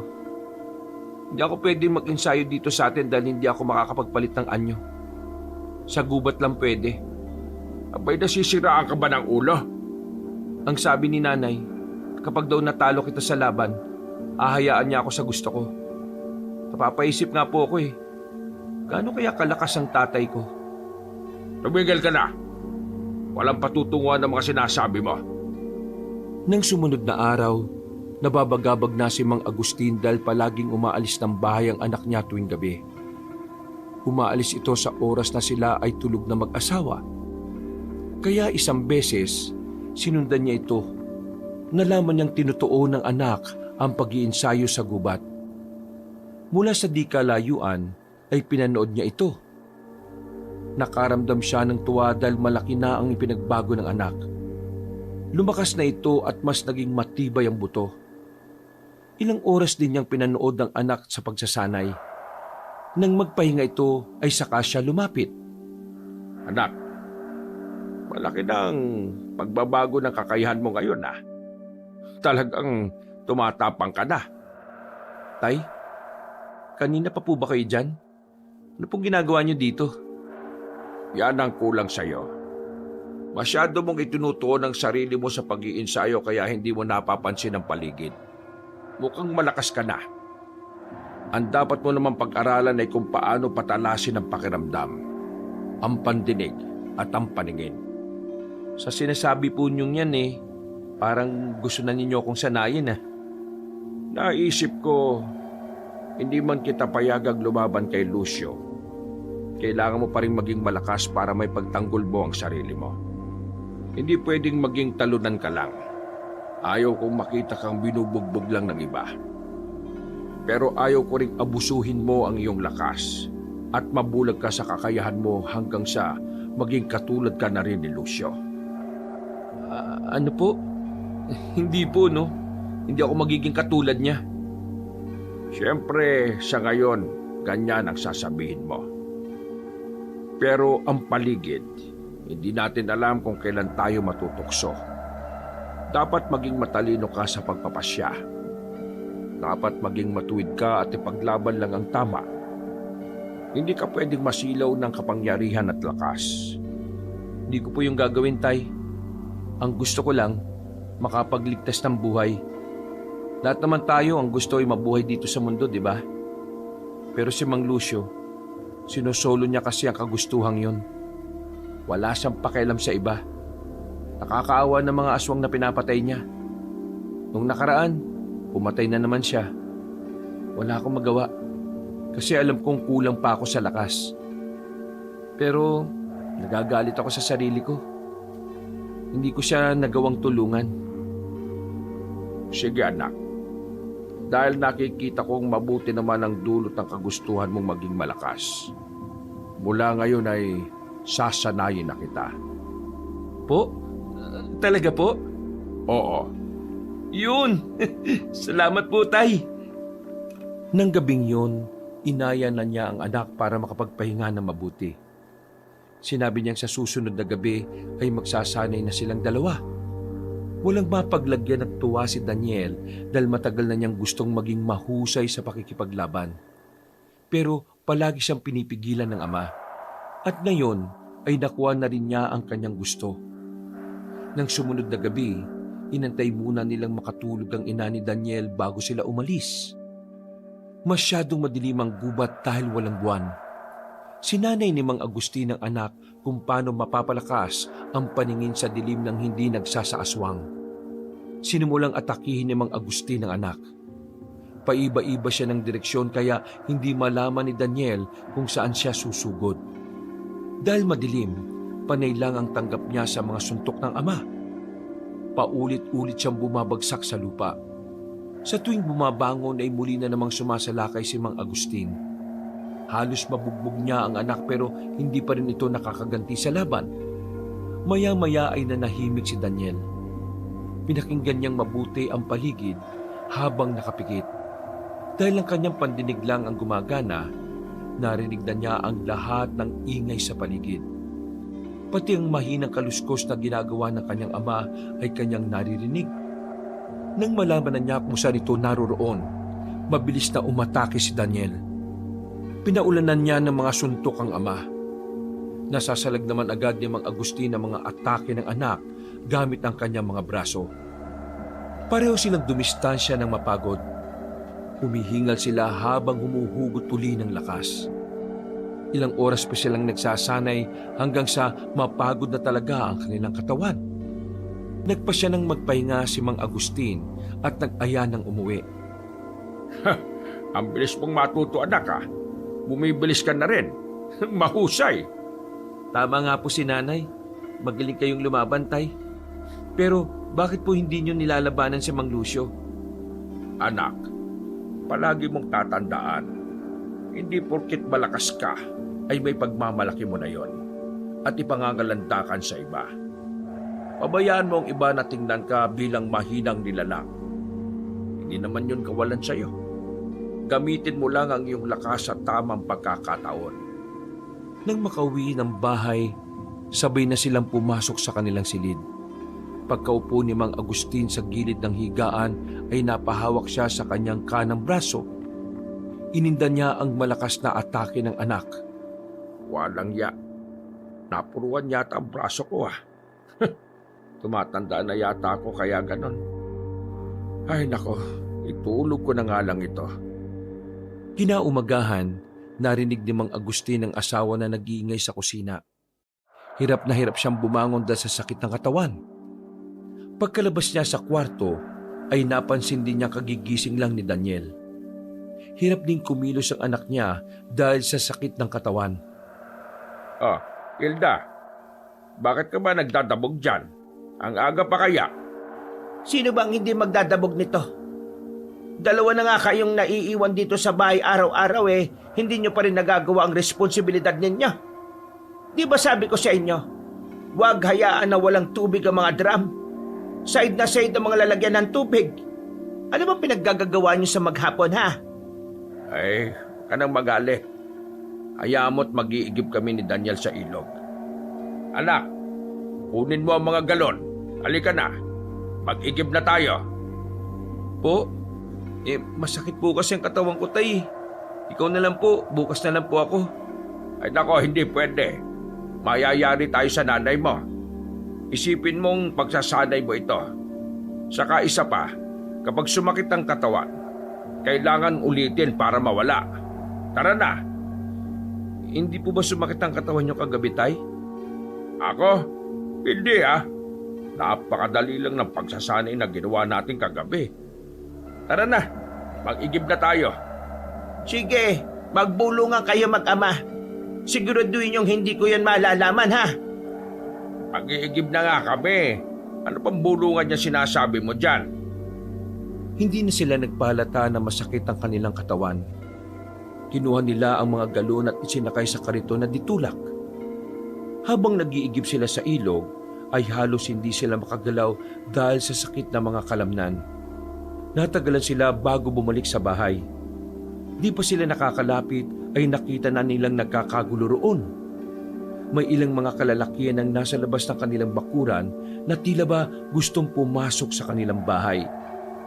Maya-maya ay nakita nilang lumabas ng bahay si Aling Hilda at may nakasukbit sa likod nito na gamit pang spray ng palay. Walang pakundangang inisprayan niya ng likido ang mga lalaking nasa labas ng kanilang bakuran. Biglang naglayuan ang mga ito at galit na umalis. Nang makaalis na ang mga lalaki, sinabuyan pa ni Aling Hilda ang buong paligid ng asin na nakaimbak sa kanilang tapayan. Sinabuyan din niya pati ang bubong ng kanilang bahay. Sa likod na ng bahay dumaan ang mag-ama at dali-daling pinuntahan ni Mang Agustin ang kanyang asawa. Mahal, anong nangyari? Sino mga lalaking yon? Ako nga ang dapat na magtanong sa inyo niyan. Sino ang mga lalaking yon? Ikaw na kausap nila eh. Bakit akong tatanungin mo? Hinahanap nila si Daniel. Mga aswang ang mga yon. Talagang sinusuong na kayo ng gulo ngayon. Kayo na ang hinahanap ng mga kapwa-aswang ninyo Anong atraso nyo sa kanila, ha? Baka tauhan sila ni Lucio. Nalaman na nila kung saan tayo nakatira. Hindi na nila tayo titigilan. Di mainam. Sila na ang lumalapit sa kamatayan nila. Hala, mahal. Huwag ka nang sumali sa gulo. At bakit? Tagapuksa pa rin ako ng aswang at hindi na yon mababago. Dati yon.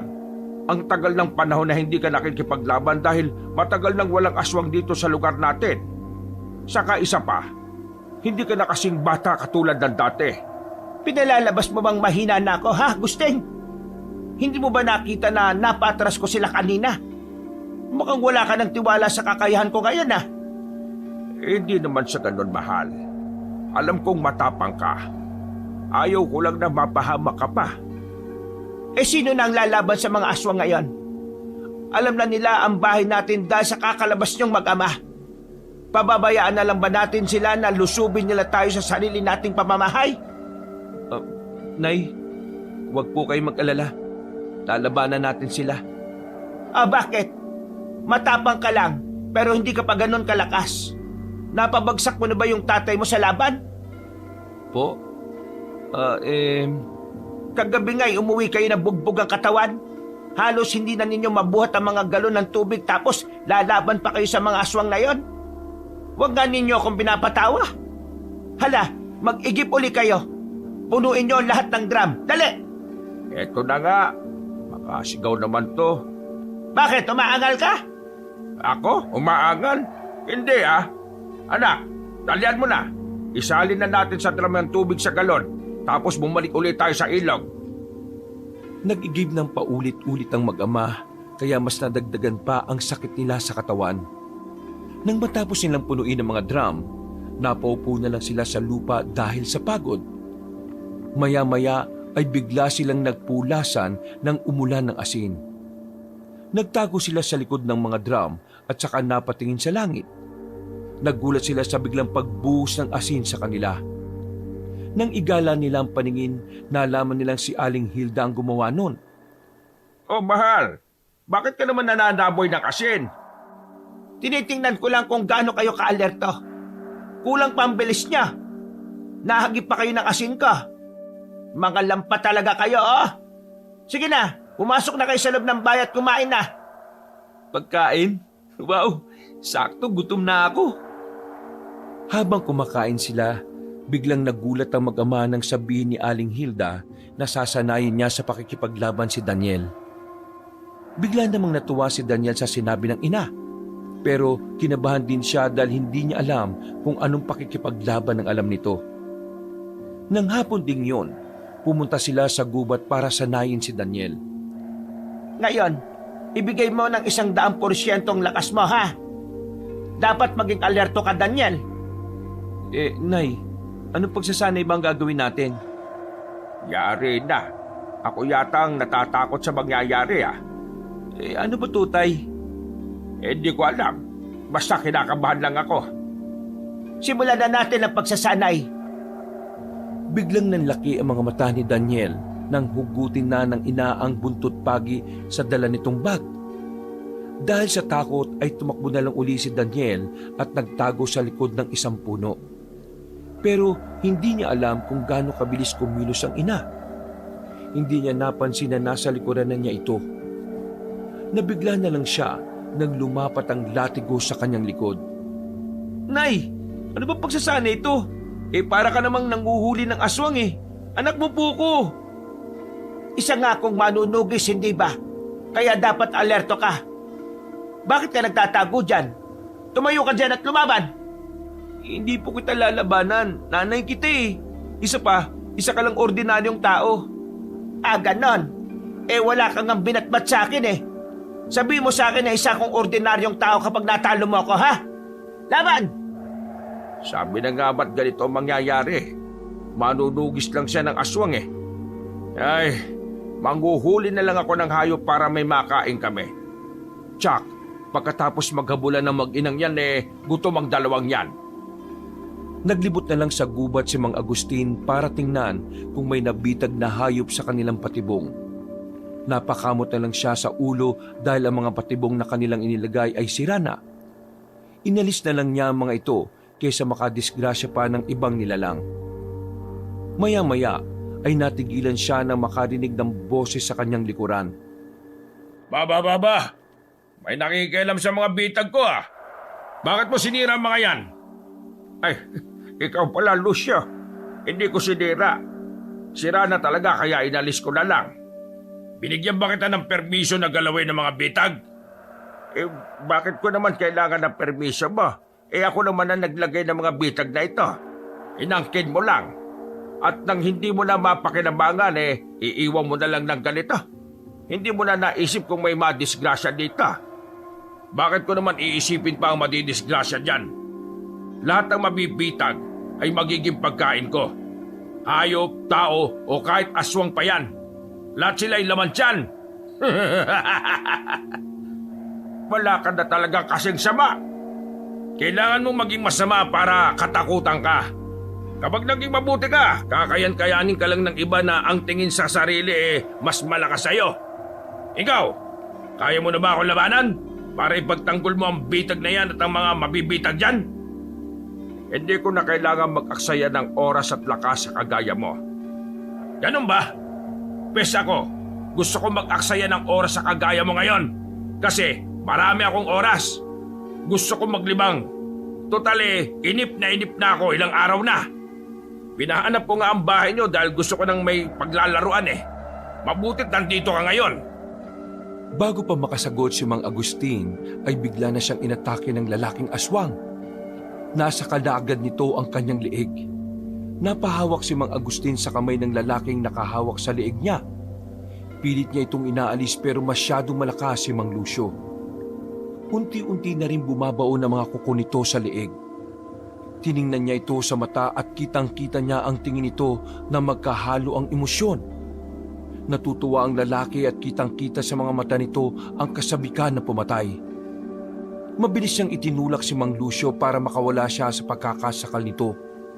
Ayaw niyang patulan ng lalaki, kaya nang mailayo nito sa kanya ay tumalikod siya at takmang aalis na. Pero biglang umatake ang lalaki at ibinaon ang mga kuko nito sa tagiliran ni Mang Agustin. Aalis ka na kagad? Huwag mong pinamalit ang kagaya ko. Lapastangan ka! Wala kang takot sa akin Pwes, bibigyan kita ng dahilan para matakot. Hindi ka naman talaga nakakatakot, Lucio. Ang nararamdaman ko sa iyo ay awa. Kulang ka sa pansin kaya nagpapapansin ka. Anong sabi mo? Lalong ibinaon ni Mang Lucio ang matutulis niyang kuko. Napaigik si Mang Agustin nang maramdaman ng sakit at ikinatawa naman yun ni Mang Lucio. Pumainlan lang ang malulutong na halakhak ng lalaki sa paligid.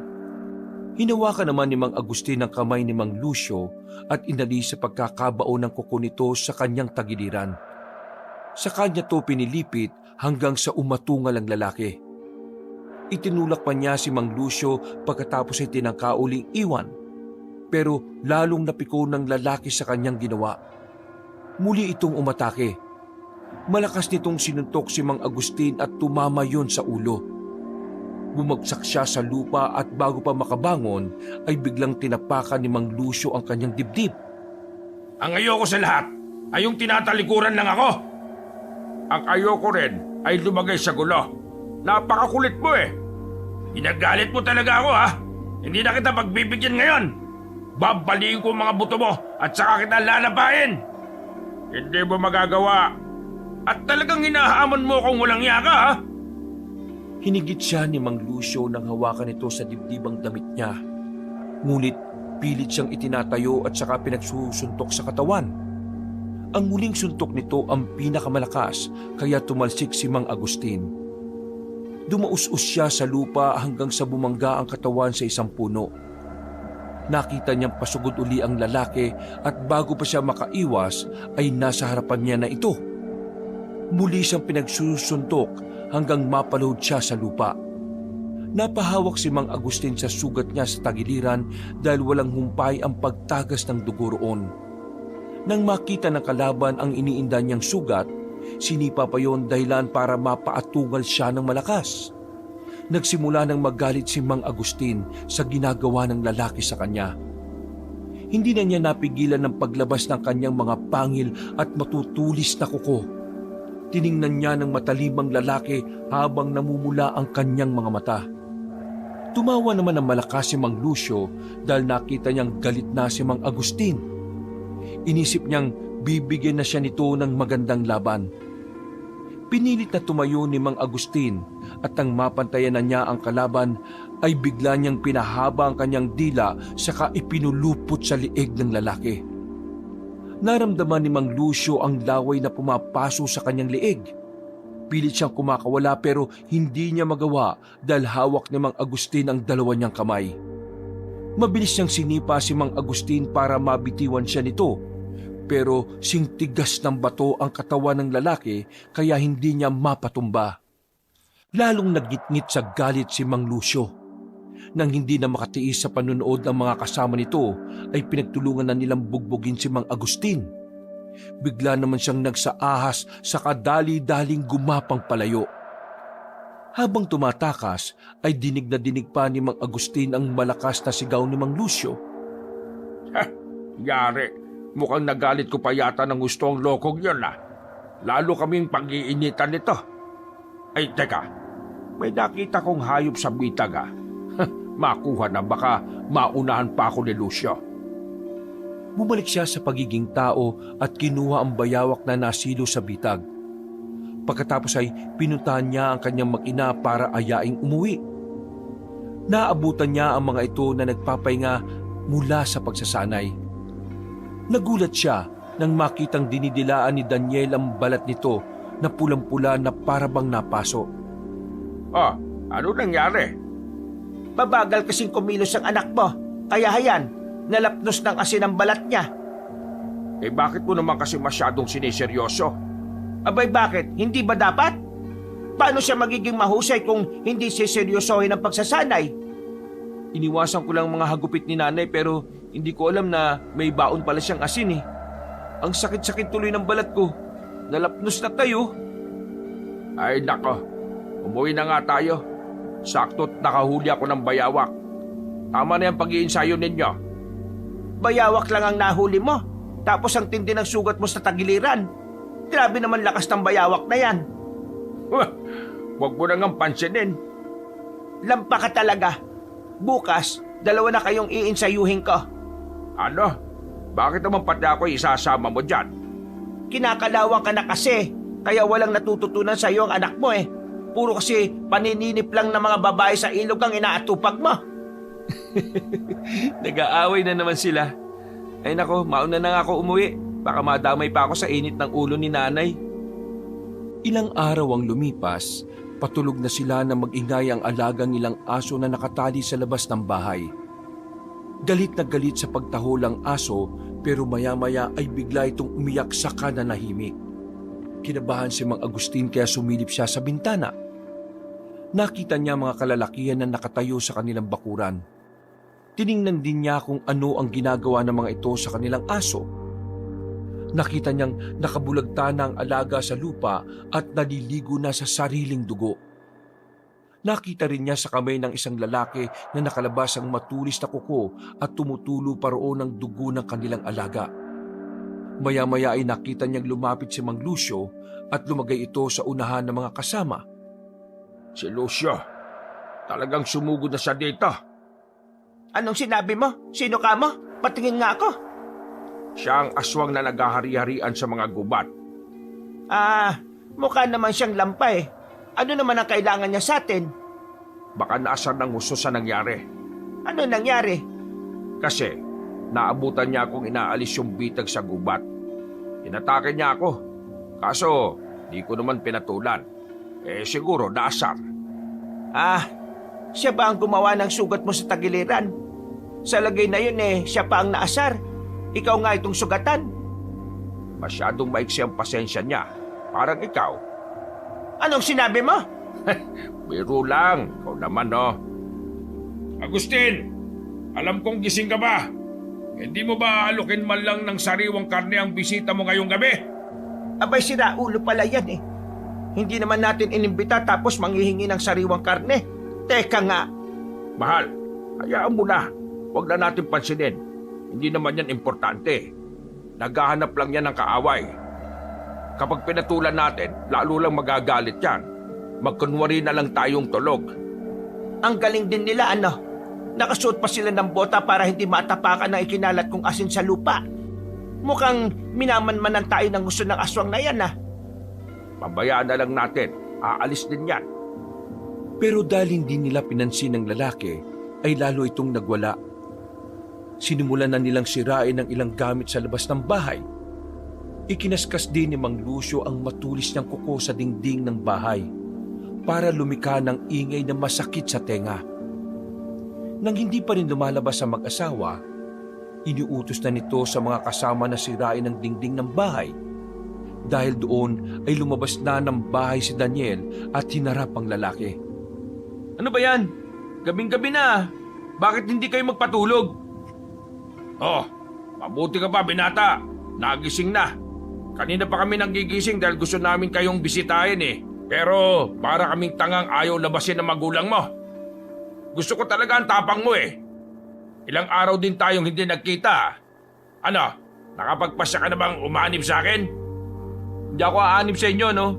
Wala akong dahilan para maging kakampi mo. Ang kumakampi lang sa'yo ay mga aswang na duwag na di kayang ipagtanggol ang sarili.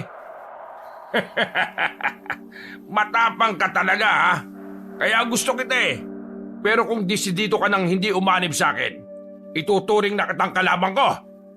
Matutuwa pa rin ako na magkaroon ako ng kalaban na kasing tapang ko. Nga lang, mukhang hindi ko pa kasing lakas. Kung aanib ka sa akin, tuturuan pa sana kita kung paano maging malakas at makapangyarihan di sana, kinatatakutan ka na rin ng iba. Makliba tayo ng pananaw sa buhay, Mang Lucio. Hindi ko gusto na katakutan ako ng iba. Ang gusto ko lang ay mamuhay ng tahimik. Walang saysay na pangarap yan, bata. Sinasayang mo lang ang buhay mo Bakit lumabas ang batang yon? Akala ba niya ay malakas na siya? Ilang araw pa lang siyang nagsasanay Ni wala pa nga siya sa kalingkingan ng lakas ni Lucio. Mahal, pagsabihan mo ang anak mo. Papasukin mo na ng bahay. Ako nang haharap kay Lucio. Mahal? Mahal? Nasaan ka na? Ay, buwisit. Lumabas din. Ay, nako. Pareho talagang maiksi ang pasensya ng mag-inang ita. Lucio! Lucio! Gabing-gabi na ang pagdalaw mo dito, Wala kaming sariwang karne para sa'yo. Hindi bali na. Ako na ang kukuha ng sariwang karne para sa akin. Ngayong gabi, isa sa inyo ang gagawin kong pagkain. Ganun ba? Pasensya na kung ngayon ka palang mabibigo sa mga balak mo. Mukhang alam ko na kung kanino nagmana ang batang yun, Nakasuot na ng panlaban na damit si Aling Hilda. Nakabaluti siya at nakasuot ng matibay na boots na gawa sa balat ng hayop. May matalim na itak na nakatali sa kanyang bewang. Nakasukbit din sa likod niya ang gamit pang spray ng palay na may lamang tubig na hinaluan ng katas ng kalamansi at dinikdik na bawang. Inihahampas niya ang hawak na latigo na gawa sa buntot pagi. Tumawa lang ng malakas si Mang Lucio nang makita ang gayak ni Aling Hilda. Maya-maya ay nagsaaswang na ang mga lalaki at mabilis na sumugod sa mag-ina. Sinalubong naman ni Aling Hilda ng mga hagupit ng latigo o mga aswang. Nagpalit na rin ng anyo si Daniel at sinugod na rin ng mga kasama ni Mang Lucio. Dahil marami ang mga kasama ni Mang Lucio ay hindi patas ang laban. Nahirapan sa pag-atake ang mag-ina. Nagtalikuran sila para protektahan ang isa't isa. Pinaligiran naman siya ng mga aswang. Nilabanan nila ang grupo ni Mang Lucio pero dahil sa malakas sa mga ito, makailang ulit silang bumuwal sa lupa. Hindi magawang isaboy ni Aling Hilda ang laman ng pang-spray dahil madadamay ang kanyang anak. Nang nasa dihado na silang kalagayan, bigla na lang nagtumbahan ang mga aswang na kasama ni Mang Lucio. Hinagupit ang mga ito ng higanting buntot ng ahas. Nang lingunin nila kung sino ang nilalang na gumawa nito, ay nagulat sila dahil sa isang malaking aswang na bulaw-bulaw ang magiting na nakatayo sa di kalayuan. Ang pinakayo ko sa lahat yung sinasaktan ng pamilya ko. Nagkamali ka ng sinalakay na bahay, Lucio! Tay, anong klaseng itsura yan? Yan ang anyo ng tatay mo kapag nasa mataas na antas na siya na aswang. Isang dambuhalang ahas na may makunat na balat. Ang kaliskis niya ay matatalim at kaya niyang pakawalan na parang patalim. Kapag tinamaan ka nito tsak na masusugatan ka. Talaga? Ganun kalupit ang itsura niya? Totoo nga pala talaga ang nababalitaan ko tungkol sa mga bulaw-bulaw.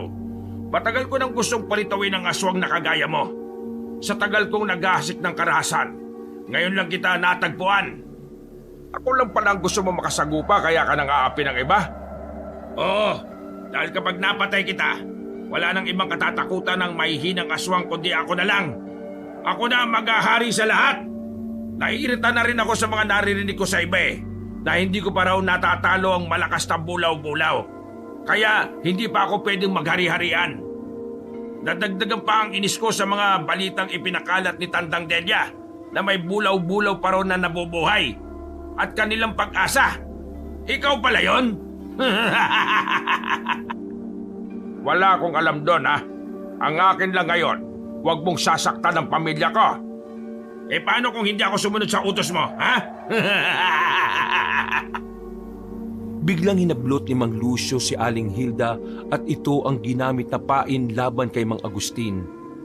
Pero dahil sanay sa labanan ng ginang at hindi na natatakot sa mga aswang, itinarak niya ang patalim sa katawan ng aswang na hinugot mula sa lalagyan nito na nakakabit sa kanyang hita. Nabitiwan siya ni Mang Lucio at kinuha niya ang pagkakataong yon para sabuyan ng likido ang aswang. Sinabuyan na rin niya ang mga kasama nito, dahilan para mag-atrasan sila. Mabilis na itinakbo ng ginang ang mga tapayan sa gilid ng bakuran. Binuksan niya ito at saka sinabuyan ng asin ang mga aswang. Lalong naggalit si Mang Lucio kaya nagtagis ang panga nito. Sabay-sabay na umatake ang grupo nito. Hinarap na mag-ina ang mga kasama nito habang si Mang Agustin naman ang humarap kay Mang Lucio. Mabilis ang kilos ng lalaki kaya hindi gaanong nasusundan ng tingin ni Mang Agustin. Naramdaman na lang niya ang mga kalmot nito na tumatama sa kanyang katawan. Pinaalsa ni Mang Agustin ang kanyang mga kaliskis at inihanda ng pakawalan nito. Pero isang malakas na suntok ang dumapo sa kanyang mukha. Tuminapon siya at bago pa mabangga sa puno ng mangga sa likuran ng bahay ay kaagad siyang nakabalanse. Naikuyom niya ang kamao dahil sa inis. Mabilis siyang gumapang pasugod kay Mang Lucio at nang malapit na ay umikot siya para hampasin ng buntot ang lalaking daghamon. Maiksi ang pasensya ni Mang Lucio at palaging nauuna ang galit. Puro sugod lang ang iniisip niya at wala siyang pakialam kung ikamatay ng mga kasama ang kanyang utos. Sumenya si Mang Lucio na parang may mga kasama itong tinawag. Pero laking gulat niya nang ang dumating ay ang grupo ni Lola Delia. Anong nangyari? Bakit kayo nandito? Nalaman kong susugod ka dito, Lucio. 2 grupong inihanda mo, kaya nakialam na rin ako. Wala nang isang grupong inaasahan mo. Natalo na namin sila. Anong sinasabi mong matanda ka? Ang lakas ng loob mong makialam sa mga plano ko ah. Humanda ka sa akin. Kahit matanda ka na at makunat ang balat mo, ilalaman pa rin kita sa kumakalam kong tiyan. Huwag mo na akong hamunin pa. Yan pa nga lang ang kalaban mo ngayon hindi mo na mapatumba. Natakot ka ba nang malaman mong may isang bulaw-bulaw pang narito sa lugar kaya mo sinugod agad? Ha! Nakakatawa ka. Malaki pala talaga ang takot mo sa lahi nila. Dahil ang lahi nila ang tumalo sa lolo mo noon, hindi ba? Tumahimik ka, tanda. Pag natapos ako sa kanya, isusunod ko kayo. Kaya maghintay ka lang dyan at manood. Sige, sabi mo Muling inatake ni Mang Lucio si Mang Agustin. Pinilit niyang lapain ito pero matigas ang balat ni Mang Agustin. Sa tuwing mapapadikit sa kanya si Mang Lucio ay kaagad niyang inaangat ang kanyang mga kaliskis, dahilan para masugatan ng lalaking daghamon dahil sa talim nito. Pinagahagupit pa niya ng buntot ang kalaban hanggang sa gumapang na ito sa lupa. Ayaw ko ng gulo, Lucio. Ang gusto ko ay tahimik lang na buhay. Makapangaso ang lahat ng aswang sa gubat. Walang nagmamay-ari ng gubat na yon, kaya wala kang karapatan na bawalan ng iba. Hindi kita papatayin dahil wala naman akong intensyon na pumatay ng mga aswang. Isang lahi pa rin naman tayo. Wala akong pakialam sa mga pinaglalaban mo. May sarili akong desisyon sa buhay. Hindi ako mabubuhay sa kahihiyan. Mas mabuti pa nga mamatay na lang kaysa mabuhay na pinagtatawanan ng iba. Ay nako, napakatigas ng ulo mo. Tumigil ka na sabi. Kung siya ay hindi pumapatay ng aswang, pwes ako, pumapatay ako. Lalo na ang aswang na kagaya mong makitid ang utak. Hayaan mong ako na ang tumapos sa buhay mo. Mukha namang sawa ka na rin namang mabuhay pa Marahas na hinatak ni Aling Hilda si Mang Lucio sa tabi ng tapayan na puno ng asin. Dinakot niya ang asin at saka sapilitang ipinalunok sa aswang. Nagalit naman si Mang Lucio, kaya sinakal niya ang babae. Napaluhod si Aling Hilda at nahirapan ng huminga. Nanlildisik ang mga mata ni Mang Lucio dahil sa galit at wala na siyang pakialam kung mapatay pa ang babae. Pero bago pa nito mapatay si Aling Hilda, itinarak ni Mang Agustin ang dulo ng kanyang buntot sa lalaking aswang. Mistulang matalas na patalim ang kanyang buntot nang bumaon sa dibdib ni Mang Lucio. Tumagos ito sa puso ng aswang na siyang dahilan ng pagkalagot ng kanyang hininga. Sabi ng ayaw kong may nananakit sa pamilya ko Ilang beses na kitang pinaalalahanan pero hindi ka nakinig. Wisit, hindi siya namatay sa asin. Parang naawa na lang ako sa kanya. Parang walang saysay ang kamatayan niya. Sabi ko naman sa iyo, anak, kapag init ng ulo at galit ang pahihiranin mo, wala talagang kwenta ang magiging kamatayan mo. Tay, ang bangis po ng itsura niyo. Magiging ganyan din ba ako? Wag mo nang pangarapin ito. Mamuhay ka lang ng simple. Yun ang tunay na kaligayahan. Hindi rin masaya ang buhay kapag kinatatakutan ka ng iba dahil sa lakas mong taglay. Sa lakas ba talaga kaya ka kinatatakutan? Akala ko kasi dahil sa itsura mo. Kasi para sa akin, talagang nakakatakot kang tingnan. Ano ba yan? Kaya nga ayaw kong ipakita ang anyo ko na ito Kasi lagi mo akong sinasabihang pangit Pangit naman talaga sino nga pala yung mga dumating na aswang na yan? Kalaban pa ba yan sila? Uubusin ko silang lahat ngayon. Yung mga kasama ni Lucio, nagsitakas na. Di sila na lang palang haharapin ko. Hindi kami kalaban. Naparito kami para tulungan kayo. Akala kasi namin ay hindi nyo matatalo si Lucio. Ang tingin pala ninyo sa amin ay mahinang nilalang. Hindi. Ngayong alam ko na kung gaano talaga kayo kalakas. Hindi na ako mag-aalala. Salamat sa pagpatay nyo sa aswang na yan. Babalik na rin ang kapayapaan sa gubat. Malaya nang makakapangaso ang mga aswang ng pagkain. Paano? Aalis na kami. Sandali, tanda. Itong aswang na mayabang na napatay namin, pakitapon na lang sa gubat ang bangkay niya para mapakinabangan ng mga hayop doon. Hindi ko siya gustong iburo sa tapayan. Sige. Tama nga na parusa sa kanya ang ipalapas sa mga hayop. Ilang araw ang lumipas, bumalik na ang simple nilang buhay. Palaging kinukulit ni Mang Agustin ang kanyang anak para sanayin sa pakikipaglaban. Tuwing nasa gubat sila para manghuli ng mga hayop, panay ang pakitang gilas ni Daniel sa kanya. Ano ka ba, Daniel? Tumigil ka na sa mga ginagawa mo. Parang bulati na inasinan ka ng nanay mo ah. Manghuli na lang tayo ng hayop para may masarap tayong hapunan mamaya. Kasi naman tay turuan mo na ako. Paano ba maging kagaya ng itsura mo na yon? Pareho naman tayo ng lahi ah. Pareho tayong aswang na bulaw-bulaw. Pero bakit magkaiba ang itsura natin?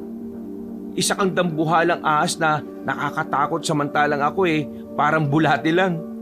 Gusto ko rin maging ganun. Paano ba kasi? Hindi mo na kailangan maging ganon kalakas. Wala namang dahilan pa.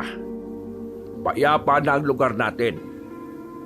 Tingnan mo, masaya na ang lahat ng aswang dahil hindi na sila natatakot pumunta sa gubat para kumuha ng pagkain. Ay, ibig sabihin, hindi ako magiging kagaya mo? Sayang, akala ko pa naman kapag tumandaan na ang bulaw-bulaw magiging ganun na ang itsura.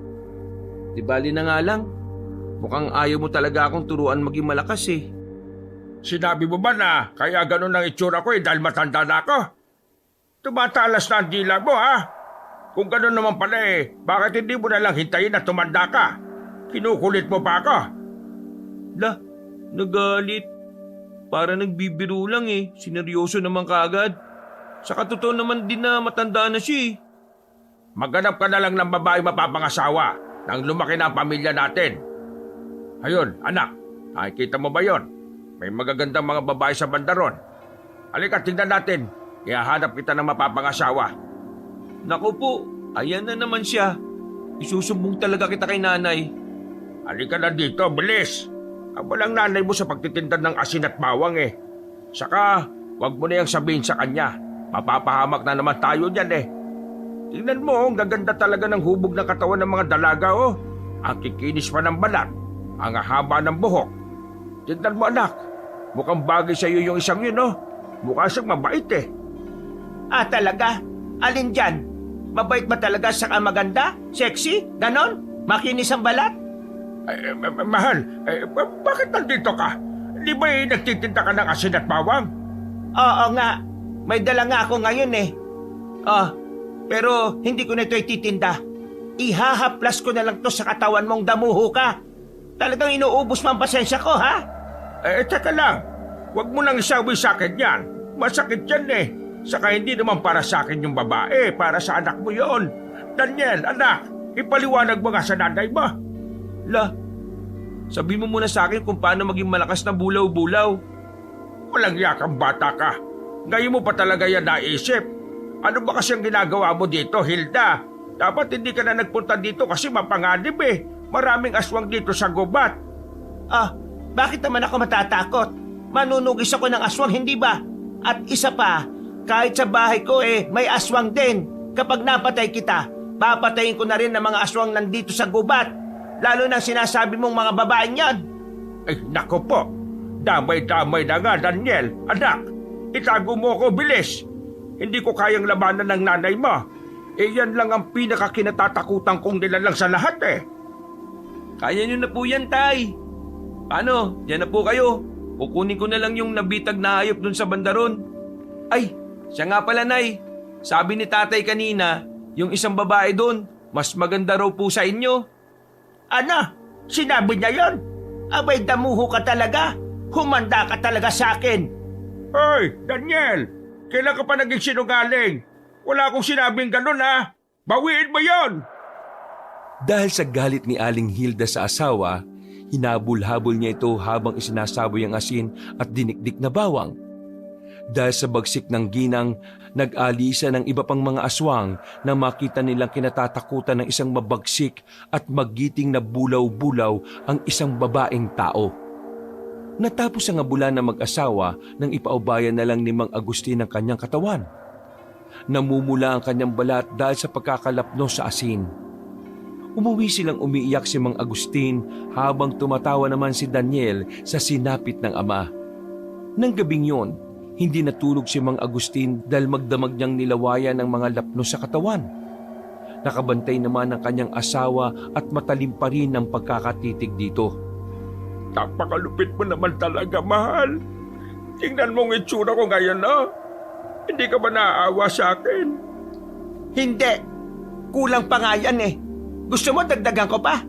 Marami pa akong asin sa tapayan. Masakit na nga ang katawan ko. Mukhang dito na ako mamamatay eh. Ang tagal naman mangyari nun.